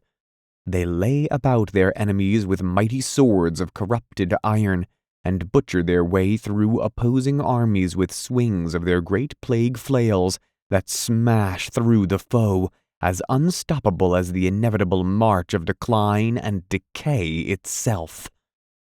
Nurgle's children, our pretties, our pets. How Nurgle loves his little children. How Nurgle loves his little pets. Extract from the writings found scrawled bloodily from floor to ceiling in the locked study of a wealthy rural landowner on the outskirts of Nuln. The mewling wreck that was found gibbered and moaned ceaselessly, crippled in mind and mutilated in body. He cradled and caressed many self-inflicted wounds, but none dared to dwell upon the cause of his missing hands. Nurglings. Nurgling swarms are chattering, screeching, and squabbling carpets of filth spewed from the rancid guts of Father Nurgle himself. These diminutive demons are like rotten boils with legs and teeth that pick and tear and infect with filth-encrusted claws. They delight in petty acts of vile mischievousness, curdling milk, souring cream, and causing wounds to fester. A Nurgle host is accompanied by untold hundreds of the creatures, hiding in the folds of robes, nestling in gaping wounds, and hitching rides in the diseased stomachs of chaos steeds and pestilent hounds. In battle they gather like coalescing puddles of noisy grime, surrounded by a miasma of filthy disease. They overwhelm their foes in a tide of tiny grabbing hands, plucking at eyes, biting and scratching until the enemy succumbs. A tale of Nurglings. The Nurglings flocked to their master, squabbling and bickering in their impatience to nestle in the moist comfort of his decaying bosom. Ah, my little pretties, my loving mites, my splendid pets, the great unclean one burbled contentedly in his deep rolling voice. Come to your father, my handsome pus spores, my playful scab eaters. The Nurglings tittered and pinched one another spitefully, chasing each other through the rotting innards of the greater demon, each eager to attract the attention and praise of their lord. With a broad and loving smile, the great unclean one raised a hand and plucked a Nurgling from where it had settled in a fold of gushing organs spilling from the massive demon's chest. The Nurgling squealed and squirmed as the hand enveloped it, mewing with delight. Scabrous fingers caressed it for a moment before popping it whole into the great unclean one's mouth. Nurgle Plague Bearers. Plague bearers have distended cyclopean faces that leer from atop famine-wasted frames and corpulent bellies, split from within by gushing organs. Sometimes known as the tallymen of plagues, they count the diseases of the world, numbering the poxes and contagions in sonorous chants that burble and echo from fanged mouths. Dripping with unnatural excretions, the maggotkin feel no pain, for they are every lingering death, every moment of delirium and fevered starvation. Tzeentch, Lord of Change. No secret can be kept from the all-seeing gaze of a Lord of Change, for our own ambitions and woes are laid bare before its immortal stare. With bright multicolored wings and a gigantic bird-like face, a Lord of Change is the most bizarre of all greater demons. Its skin writhes with unnatural energies. Magic courses through its warping body as blood pumps through a mortal. Mutation, division, Strife and discord are its goals, and many are the mortal short-sighted fools who would follow the capricious lord of change to be broken upon their own convoluted scheming. As might be expected of a creature created from pure magic and bound to the will of the master of sorcery, a lord of change is a potent spellcaster. The winds of magic obey its every command, allowing it to summon whirling tempests of change and mutation, or blast the enemies of Tzeentch with bolts of multicolored fire. Although a lord of change prefers to use magic and trickery to further its ends, it is still a fearsome fighter, with great scything claws that can pierce the thickest armor. Over the millennia, countless great heroes have underestimated these strange creatures, thinking their wiry frames and fluttering wings fragile, only for their lances and swords to shatter against its immortal skin, leaving them powerless. As manifestations of the grand schemer, the changer of the ways, greater demons of Tzeentch are hideously unpredictable and manipulative. They are most readily summoned, but also most likely to give false or misleading advice and prophecies to further their own eternal schemes. Many champions have made pacts with a lord of change and benefited greatly, only for their plans and ambitions to disastrously come to naught and leave them as twisted mewling spawn, riven with mutation. But should a champion be cunning enough to outwit such a creature, the rewards are almost limitless. Discs of Tzeentch. The demonic mounts of Tzeentch are known as discs. These bizarre creations are neither demon nor construction, but a nightmarish blend of the two. Coruscating with mystical force, discs hover several feet above the ground, skimming gently forwards upon the winds of magic themselves, while the gibbering hordes of the changing one leap and gambol along the ground. The proud sorcerers of Tzeentch drift above them on their floating discs, raining magical fire upon their foes. The discs of Tzeentch themselves are not defenseless either, lashing out around themselves with bolts of magical lightning, or manifesting whirling tentacles or ripping claws to slash at enemies who approach too close. Horrors of Tzeentch. To describe horrors, the lesser demons of Tzeentch, is all but impossible, for they are pure chaos unbound, given whirling, changing form, with boundless energy, writhing with power from the dark god of magic, capering, ravaging, corrupting, and seething with eldritch energy.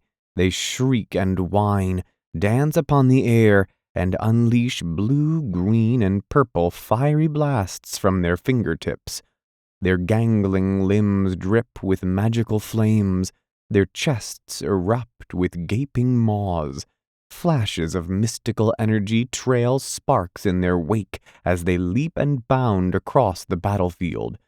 When they are struck, this bound magic is unleashed in spectacular and unpredictable fashion, splitting them into two smaller creatures, or causing them to explode into a shower of fiery sparks or clouds of multicolored energy.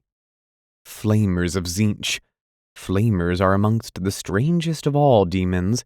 Their tubular bodies meld into gnashing faces or grimacing maws, while their gangly arms splay into orifices dripping with magical flame. They bound and slither across the battlefield, unleashing bursts of fire from their arms, incinerating the enemies of Tzeentch with blasts of burning magical energy. Tzeentch Screamers. From the ether of chaos come the Screamers, glimmering sky sharks that ride upon the winds of magic as a bird glides upon the breeze. Festooned with fangs, horns, and spurs, they dive, trailing multicolored tendrils in the air, their slashing blades tearing through the enemy, before they soar skywards once more. Screamers have no real conscious thought, existing merely on instinct and mindlessly hunting along the winds of magic for mortal souls. When a chaos army gathers, they are drawn down from the realm of chaos by the pulses of emotion, attracted to battlefields by the carnage and hatred generated. Here they gather in shoals, diving down upon the enemy and feasting on the escaping souls of the slain. Chaos magic. Chaos sorcerers use magic in its rawest form, drawing it straight from the realm of chaos where the winds of magic spill into the world. Chaos magic is powerful, but dangerous to wield, more so than any other kind of magic, as it changes all those who deal with its corrupting essence. Only those with true willpower and strength of purpose can become accomplished with chaos magic, for such contact brings about not only physical mutation, but also affects the sanity of the wizard, causing hysteria, paranoia, delusions, and self-destructive megalomania. Chaos is the root of all magic in the Warhammer world. The mystic winds that blow from the northern wastes provide the power for wizards and sorcerers of all races to channel and direct into spells. In the time before the coming of the elves and dwarves, the Old Ones ruled the globe. Their powers of magic verged on the godlike, and with it they shaped the continents and raised up the different races. But when catastrophe struck and the gate to heaven collapsed, the source of their power was rent open, and raw chaos spilled into the world. All magic users must tap into this source of magical energy for their power, but the sorcerers of chaos, like the magic users of the Dark Elves, can use it in its raw form, binding it to their will with demonic pacts and unholy prayers to their powerful gods. Chaos magic is highly destructive, drawing upon the winds of death and shadow more than any other. Those truly gifted in the magical arts, those whose patron powers have bestowed gifts of knowledge and strength upon them, can further mold the winds of magic in more elaborate fashions. The sorcerers of Nurgle use magic to prevent and corrupt nature, inflicting hideous diseases which cannot be cured. They can twist the bodies of their opponents and cause delirium in their foes. More subtle are the practitioners of the lore of Slaanesh. Suggestion, mind-altering illusions, and spells of domination are their weapons. Most powerful and feared of all are the dread champions of Tzeentch. These warrior wizards are true champions of chaos, for they can fight with the strength of a madman, yet all the knowledge of the world is theirs to be had as well, giving them sorcerous powers unequaled by even the most accomplished sorcerers of other gods. Tzeentch champions can channel the raw colors of magic, unleashing mutating flames, ripping apart the enemy with blazes of iridescent power. Marks of the Dark Gods. The proud warriors of the North are as diverse and varied in their beliefs as they are everything else. Some worship the Dark Gods with equal measure, glorying in the Chaos pantheon as a whole. Others choose one of the Dark Gods as their favored deity, offering up praise to their patron above all others. A champion may be fortunate enough to be gifted in a particular way by their god, and upon their flesh, banner or armor, they bear the sigil of their patron. This is known as the mark of their god, and is a demonstration of their dedication, as well as evidence of their god's favor. Quote, amidst that nightmarish host are those whose deeds in the service of the gods has been rewarded above all others, those who have been chosen as great champions, who have laid countless lives and souls at the altars of chaos and brought ruination and devastation to the forces of order and nature. Their skin is marked by their unholy patrons, their icons festooned with sigils and images of devotion, their armor inlaid with runes of allegiance, their weapons inscribed with blasphemous blessings. The Liber Chaotica, penned by Richard Kless, priest of Sigmar, declared insane. The path to glory. The road to greatness that champions of chaos walk is one fraught with peril, for they risk far more than physical death should they falter. Still, there are countless hopefuls with the courage, ambition, and strength to take that road, though it might take them to oblivion. Immortality and demonhood is their ultimate aim, though for each who achieves this there are thousands who are transformed into mindless creatures which spend their shadow lives roaming the chaos wastes in mortal damnation. Arbal, the undefeated. Most favored of all Khorne's many followers is the warlord Arbal the undefeated. Countless thousands have fallen beneath his bloodthirsty axe, and their skulls pile at the base of the blood god's mighty throne. A relentless fury of destruction and bloodletting descends on Arbal whenever he wades through his foes in battle. No one has ever been able to withstand his attacks. He is ever aware of the eyes of Khorne upon him, knowing that should he one day fail in battle, the terrible wrath of his patron deity shall descend upon him. Thus is the punishment for failure. Egrim von Horstmann. Egrim was once Grand Magister of the Order of Light in Altdorf, acclaimed amongst his peers as the most gifted wizard within the order, but his fate was already sealed, for he had promised himself to the Changer of the Ways, the subtle chaos god Tzeentch. When his secret was uncovered by the Reverend Grand Theogenist Volkmar, von Horstmann fled from the Empire, riding to the northern chaos wastes on the back of Baudros, an ancient two-headed dragon of chaos.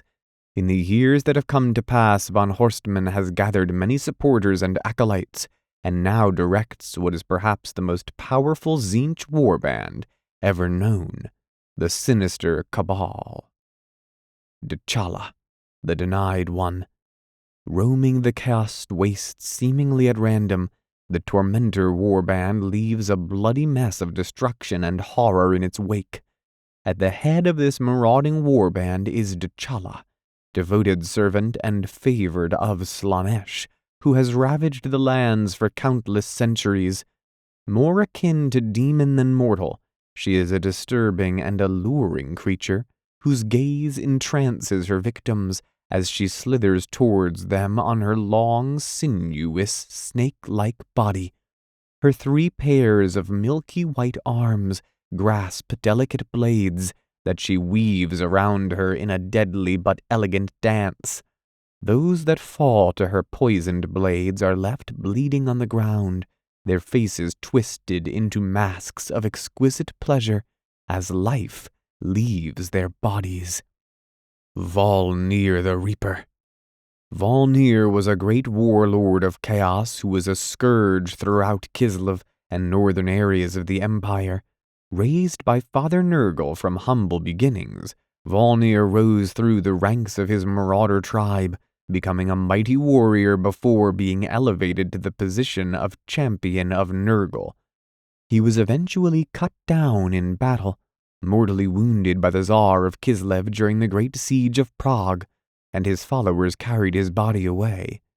He lay in a burial tomb for several hundred years, but Nurgle still had plans for him. Filling his long, rotted body with demonic energy, Nurgle forced Volnir to surge to his feet to become the dread Reaper of Nurgle. His tribe fell to their knees in worship of this new demigod, and a new era of bloodshed against Kislev and the Empire began. Where Volnir walks, he is accompanied by his loyal brothers, Plague, Pestilence, and Disease, and with their aid, he continues his task of collecting souls for his corpulent master, Nurgle. Archaon, Lord of the End Times. Since the fall of the Old Ones and the collapse of the Gate of Heaven, chaos has threatened to overwhelm and destroy the world. But the gods of chaos are fickle and capricious, and rarely have they combined their forces for this purpose, instead preferring to further their own twisted schemes of domination in the hopes of ruling unchallenged. Be that as it may, every few centuries there is a mortal champion who is destined for the greatest blessings of chaos. He is the Lord of the End Times, the Ever-Chosen, who the chaos gods unite behind, bestowing all their gifts upon him. Each time one of these great warlords has walked the world, it has heralded war and plague, famine and destruction on a massive scale. Nature itself abhors his presence. The ground splits asunder at his feet. The air churns and swirls around him. He is chaos incarnate and the herald of the apocalypse. On each of the previous occasions when the Ever-Chosen has appeared, there has been a champion of light to defeat him, the fate of the world coming down to a single combat between those two forces. Each time the forces of chaos have been thwarted on the brink of total victory. But now another Ever-Chosen has risen to power. For over a century the Lord Archaon has quested around the wastes of the north to prove his worth, seeking out the artifacts of power that belonged to his predecessors. For many years he searched, looking for the final talisman of destiny, which he required to allow the gods of chaos to unite fully behind him. The crown of domination eluded him, though. No matter how far he scoured the land, or how large his army grew. But then another appeared, Harbinger Bellicor, messenger of chaos. A demon prince who has embodied the essence of chaos, the first ever champion. Once again he came back from his abode in the heavens to seek out the Ever-Chosen, and told Archaon of the unholy resting place of the crown of domination. Almost unopposed, Archaon led his army into the World's Edge Mountains in frozen Kislev, to the first shrine to chaos. Here he battled single-handedly against beasts and demons, and eventually won the right to be crowned Lord of the End Times. Realizing that his own glory was not to be, the Harbinger was forced to take the crown from Archaon and perform the unholy coronation that confirmed the Chaos Lord's status as the favored conqueror of the gods. Now a massive army gathers in the north as Archaon prepares to sweep the world away in a tide of bloodshed and battle, so that finally chaos will rule over the mortal world.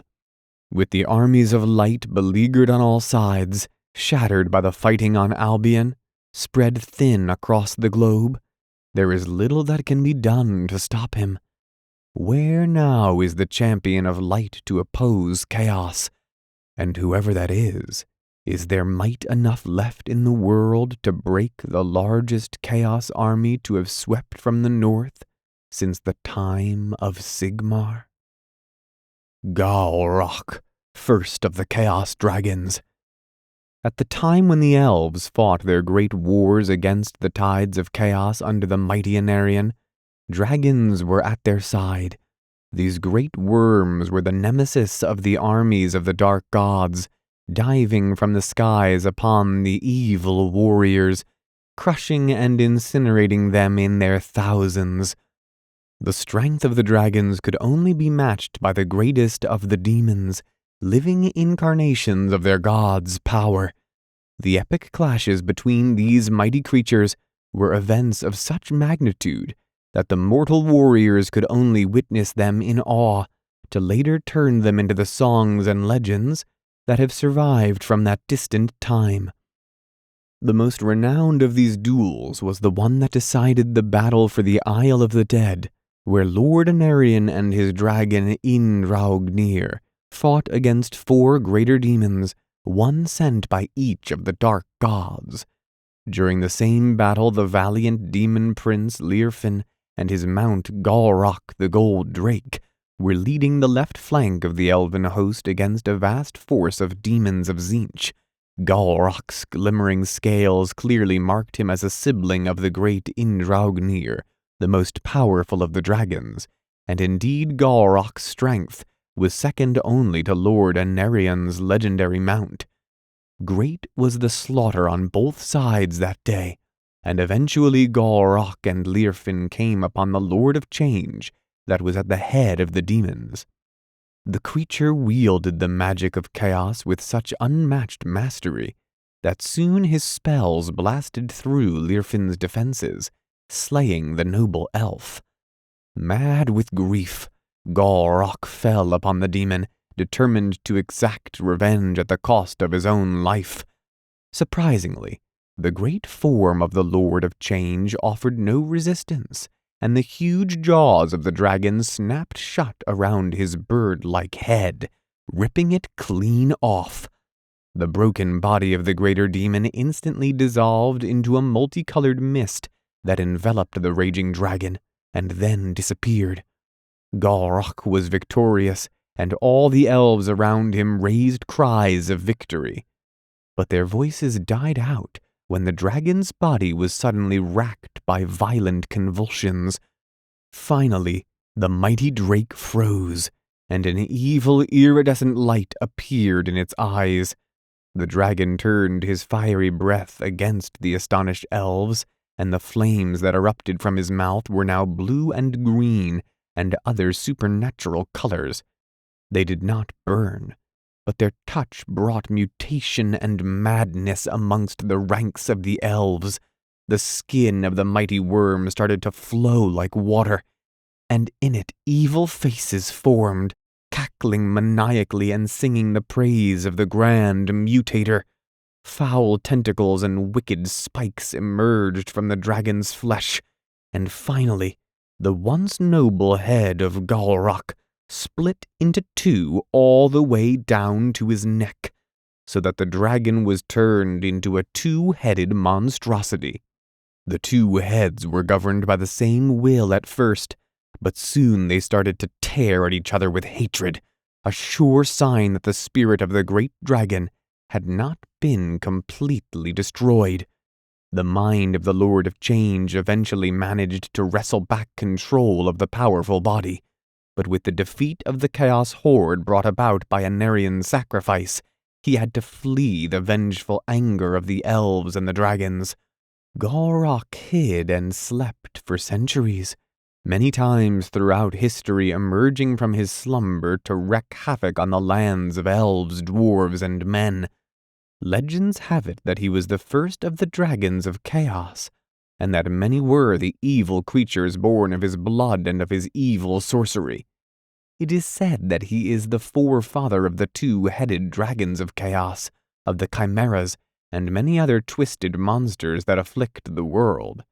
It was Galrock who slaughtered King Thurgrim Rockarm and all his kin, and sacked their ancient halls. It was he who destroyed the city of Loncoeur de Lac, and who was responsible for countless other massacres and stories of woe. Hundreds of heroes have tried to slay him, but they have all failed, and their bones now adorn the many caverns where Galrock has made his lair. When fighting this evil creature, his opponents have to face the might of a dragon combined with the magical powers of a greater demon of Tzeentch, and this has proven the undoing of all who have tried. Conquests of Chaos. In the hazy mists of the far distant past, a great conflagration engulfed the world. The elder races of the elves, dwarves, lizardmen, and dragons cowered in fear as blossoming clouds of flame filled the heavens and fire rained down over the continents, marking the final departure of the god-like Old Ones. The earth shook with fury, and the ground opened up in gaping maws swallowing the entire lands and mountains, while cities and civilizations slipped beneath the raging waters as the oceans heaved and boiled. Reality warped and controlled as a seething rift opened, and the fabric of the world itself was torn apart. Agony swept through the souls of all living creatures as invisible winds of power roared across the lands. The dark moon Morsleb appeared in the skies, joining its brother Mansleb to mark the birth of chaos into the old world. The arrival of chaos heralded the introduction of raw, uncontrolled magical energy, something far more random and dangerous than the refined powers wielded by the departed Old Ones. The first races began to realize the potential that could be gained through utilizing the unpredictable and dangerous powers of chaos. This new form of energy, this magic. The graceful elves proved particularly adept at manipulating it, and they were soon using it to aid the growth of their flourishing civilization. But with the coming of magic, something utterly new came into existence. Demons. Formed of pure chaos energy, demons poured into the world from their insubstantial realm, ready to gorge themselves on the mortals that fell before them in horror. The defenses devised by the Old Ones to protect against this form of attack were overwhelmed by the sheer volume of chaos energy that pulsed into the world, though if those defenses had not been in place, the world may well have been torn apart by the sudden convergence of uncontrollable power. A tremendous invasion of demonic entities swept all before them in a bloodthirsty and terrible war, for none could stand against them.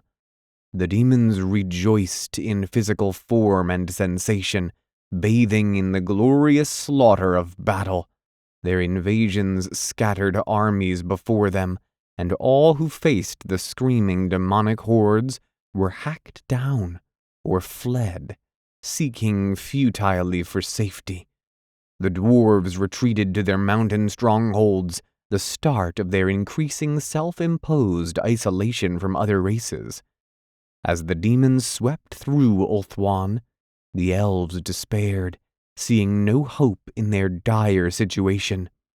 In their time of need, a savior was born, the doomed warrior Anarion who wielded the cursed blade of Cain.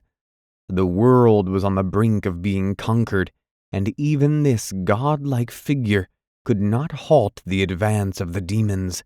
The best that Anarion could achieve was to buy time for the mages of Ulthuan, and the desperate actions of these skilled wielders of magic eventually managed to repel the demons, at a terrible cost. The combined will of the elven mages created a spinning vortex that began to siphon away the magical energy that spilled throughout the world. The magical winds gravitated towards the extreme northern and southern poles of the world, forming the twisted realms of chaos and the wastes that surround them. Unable to exist in the world without their sustaining energy, the demons were drawn back to these powerful saturated areas, leaving behind a world crippled and forever scarred by their maniacal attacks. The elven mages were lost to the world, and none since have been able to match their mastery of the mystical arts. With the focus of the magical energy now effectively isolated, the power of the magic that worldly sorcerers had at their disposal was greatly reduced, leaving the weaker mages stricken of any power at all. During the countless centuries after the dissipation of chaos energy, the early descendants of men appeared, heavy-browed, brutal creatures.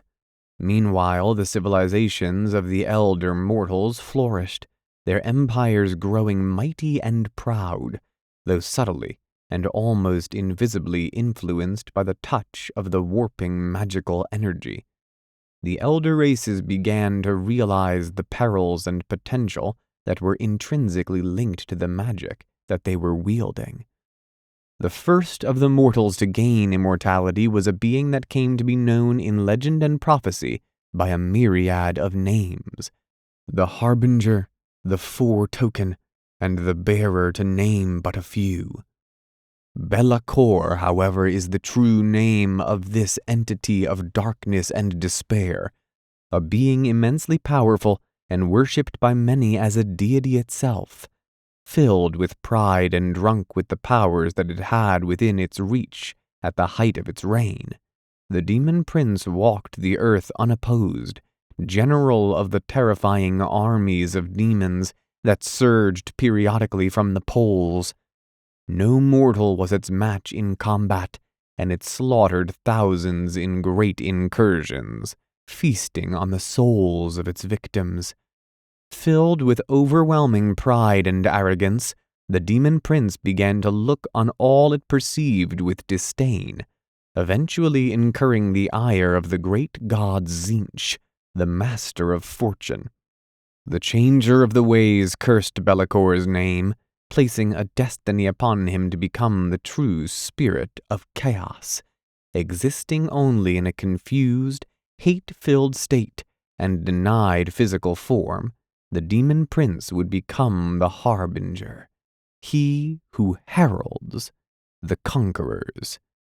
For thousands of years, Belacor existed in madness before the time came for it to arise, waking from insanity to find a world greatly changed. The humans had evolved from their primitive beings, though compared to the elves and the dwarves they were still painfully barbaric. Exerting its considerable force of will, Belacor left the sustaining realms of chaos and traveled south over the lands, an insubstantial and dark shadow being. Hungrily, the demon entity took in all that it saw, longing to have physical form to rip and tear at the mortal world it perceived, to once again glory in the thrill of conquest. But the gods had ordained another fate for the prideful demon prince. The pull of Belacor's curse weighed upon him, and he found himself compelled to journey to the northern chaos wastes, detesting himself for being unable to resist.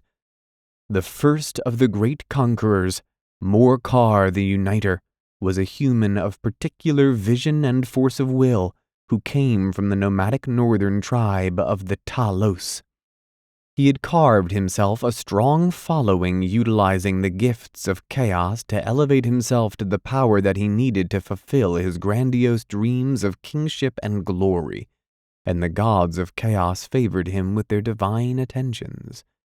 With anger coursing through his being, Belacor was compelled by his curse to perform a coronation, placing the crown of damnation upon the powerful man's brow as a sign of the gods' favor.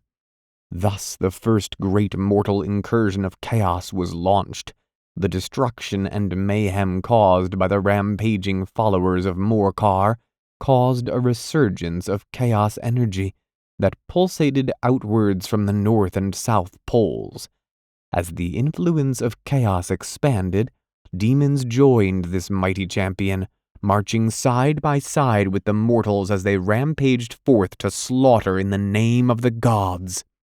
Belacor, having performed his destined role, quickly sank back into madness, though he screamed and fought with all his considerable will to deny his fate.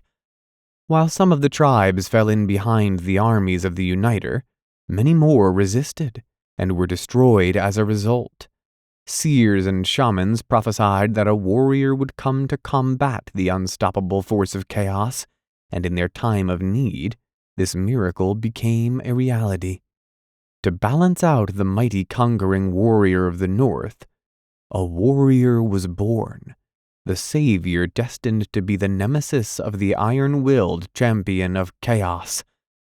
Falling into insanity, Belacor did not witness the glorious battles led by the inspired Morcar, nor did he see the rise of his nemesis, Sigmar, The savage human king from the Unborogan tribe, who would later come to be worshipped as a deity by the people of the Empire, faced Morcar in single combat, a titanic conflict that was said to last day and night. The destruction and mayhem caused by this first incursion was finally ended when Morcar fell beneath the crushing hammer of Sigmar, and the Chaos Force splintered. Over the next 1,500 years, more warriors have arisen to become mighty warlords, and each time Be'lakor has woken from the darkness of his insanity to perform his allotted duty. Each of these conquering champions was a terrifying and unparalleled warrior, and the creatures of chaos flocked to march at their side. In awe-inspiring swaths, the conquerors have led their numberless armies swarming out from the north, the magical energy they thrive on rolling before them. The supremacy of each of these warriors has not lasted, and the world has managed to cling to life, for each time one of them has risen, another savior appears to oppose him. Some say that this mighty hero has been sent by the other gods of the world to oppose the chaotic champion. Whatever is the case, the fact remains that in times of need, a mighty hero invariably appeared where and when he was needed most. With the favored warlord slain, the armies of chaos invariably crumble into hundreds of individual warbands that set out on their own path, fighting each other and spreading chaos and havoc in their path. Acting as individuals, they were soon isolated and pushed back into the darker realms and wilderness.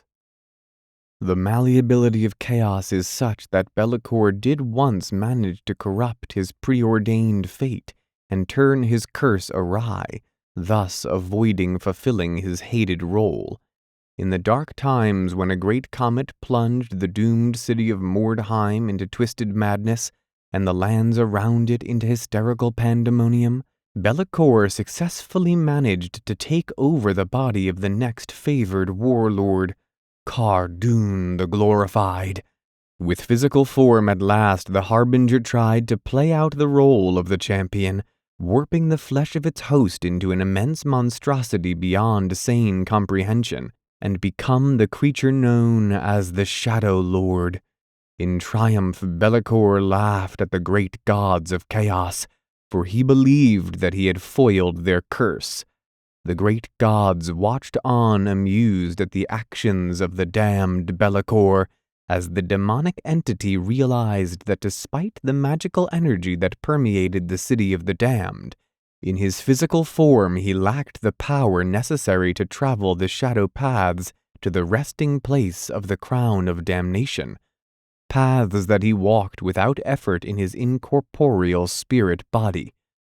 Fury consumed the creature that was Be'lakor given form, who had exerted so much effort straining to reach the shadow paths that he was totally reliant on the power emanating from the center of Mordheim, sustaining him in the same manner that the realms of chaos sustained the demonic hordes. Hatred, frustration, and anger destroyed the stolen physical form of Be'lakor, and he slipped into his downward spiral of insanity once again. Little more than 2 centuries before the present time, another great incursion surged southwards intent on the destruction of the arrogant and vulnerable empire of man. Led by Asavar Kul the Anointed, a mighty warlord who through his iron strength of will had risen to become another of the chosen conquerors. The chaos forces rampaged through Kislev. They slew thousands upon thousands of men, women, and children as Asavar Kul set about realizing his ambition of glorious conquest.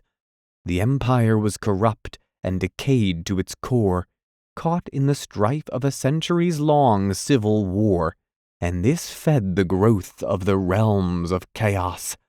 As the warping influence of chaos spread southwards, the land itself mutated and twisted. Trees contorted into blackened skeletons, straining their branches towards warm-blooded creatures, and entire herds of livestock were slaughtered as they birthed leering monstrosities with claws in place of hooves. Pigs were said to stand up and walk around on their hind legs, and the entire lands of the Empire were gripped by mass hysteria. As the frantic people of the Empire's provinces prayed for deliverance, Magnus the Pious, who would later become emperor, rose to meet the challenge. He met the armies of chaos at the gates of Kislev. Prague itself had been overrun and crushed, its streets irrevocably touched by the warping powers of magic. Seemingly filled with the divine powers of the deified Sigmar, Magnus met Asavar Kol in a mighty battle that was to once again determine the fate of the world. Be'lakor, invisibly watching the battle from the depths of the storm clouds in the heavens above, raged and screamed in frustration as the favored conqueror was again slain. The pull of madness was upon him, and he finally abandoned himself to the inevitable insanity.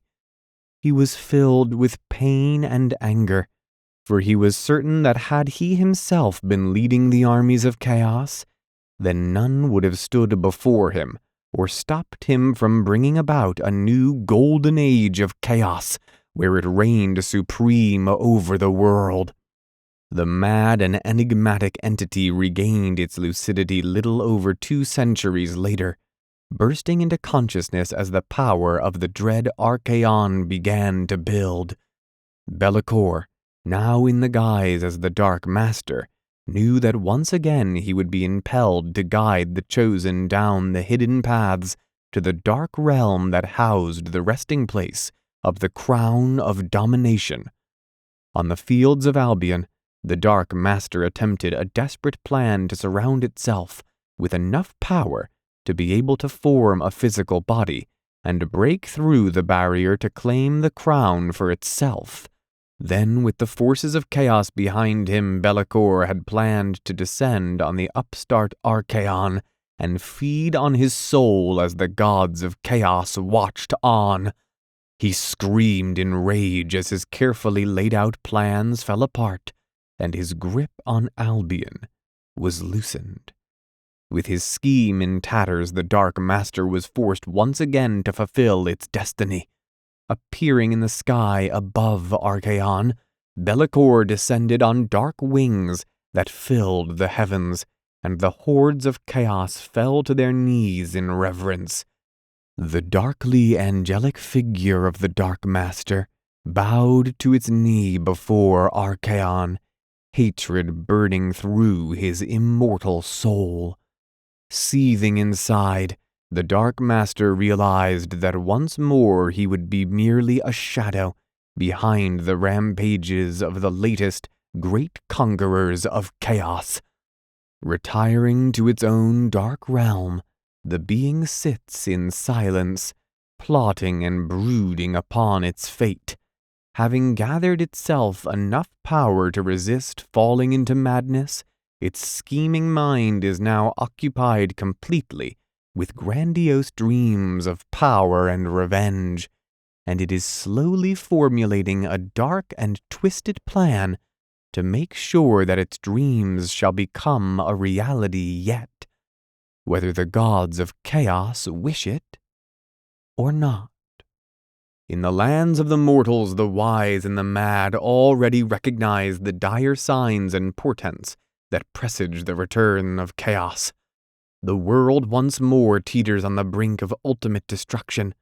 Those few ancient lore masters, familiar with the forbidden volumes dedicated to the incursions of chaos, recognize that these invasions have become increasingly frequent since their beginnings some 7,000 years earlier, and they fear that the day is near approaching when they will occur every decade, then every year, until a time comes when the world will be awash in one constant, never-ending incursion. Already the people of the Empire are praying desperately for one to come, one to stand against the dread forces of chaos, and one to challenge the seemingly unstoppable conquest of Archaon. The Dark Tongue. The Dark Tongue is the language of chaos and sorcery as spoken and written by its followers and the practitioners of magic. It has undoubtedly earned its colloquial name because it is uttered in shadows by those clad in robes of darkness. The Dark Tongue is a ritual language and the only manner in which the mysteries of chaos can truly be expressed. It is the language of demons and chaos creatures which have the power of speech. Demon names and the secret demonic names of chaos champions can only be spoken in the Dark Tongue, and the servants of chaos learn to speak and write it for the conjuration of chaos entities and to converse with demons when they are summoned. The many tribes that live under the shadow of chaos have their own languages and dialects, just as the nations of the old world do. Many of these languages incorporate elements of the Dark Tongue, particularly in holy rituals and important ceremonies. When bastardized in this fashion, the Dark Tongue loses much of its potency, but still the little knowledge that these barbaric peoples have is sufficient to make their sacrifices dangerous affairs. The core of the Dark Tongue is a collection of root words heavily endowed with meaning. The root word is altered by the addition of prefixes and suffixes to bring out the various potential meanings held within the root. Yet more meanings are yielded by mutation of the root itself. Although there are relatively few root words compared to other languages such as Elven, there are innumerable potential root distortions with the Dark Tongue. Few human cultists will ever learn them all. But as a servant's command of the language increases, so too does his command of the forces of chaos themselves. Chaos runes. The Dark Tongue in the written form is a series of phonetic runes, each letter form representing a vocalized sound. As a written language, the Dark Tongue has far less powerful properties than when spoken. Hence the practice of many magic users writing their spells into tomes and grimoires. It is only when the words are spoken out loud that they take on their full dimension, and their power is restored. This also makes translation difficult, because no wizards will use exactly the same runes to represent the same word sounds. Attempting to read another sorcerer's text and mispronouncing a ritual or spell can often have hideous, usually fatal consequences. Chaos runes writhe with a power of their own, and to look upon them at length can bring nausea, sickness, and madness. It is because of this that many banners of chaos bear such runes, to dismay and confuse the enemy. Thus ends this chaotic ethnography. If you like what you've been listening to, please like the video, leave a comment, and subscribe to the channel.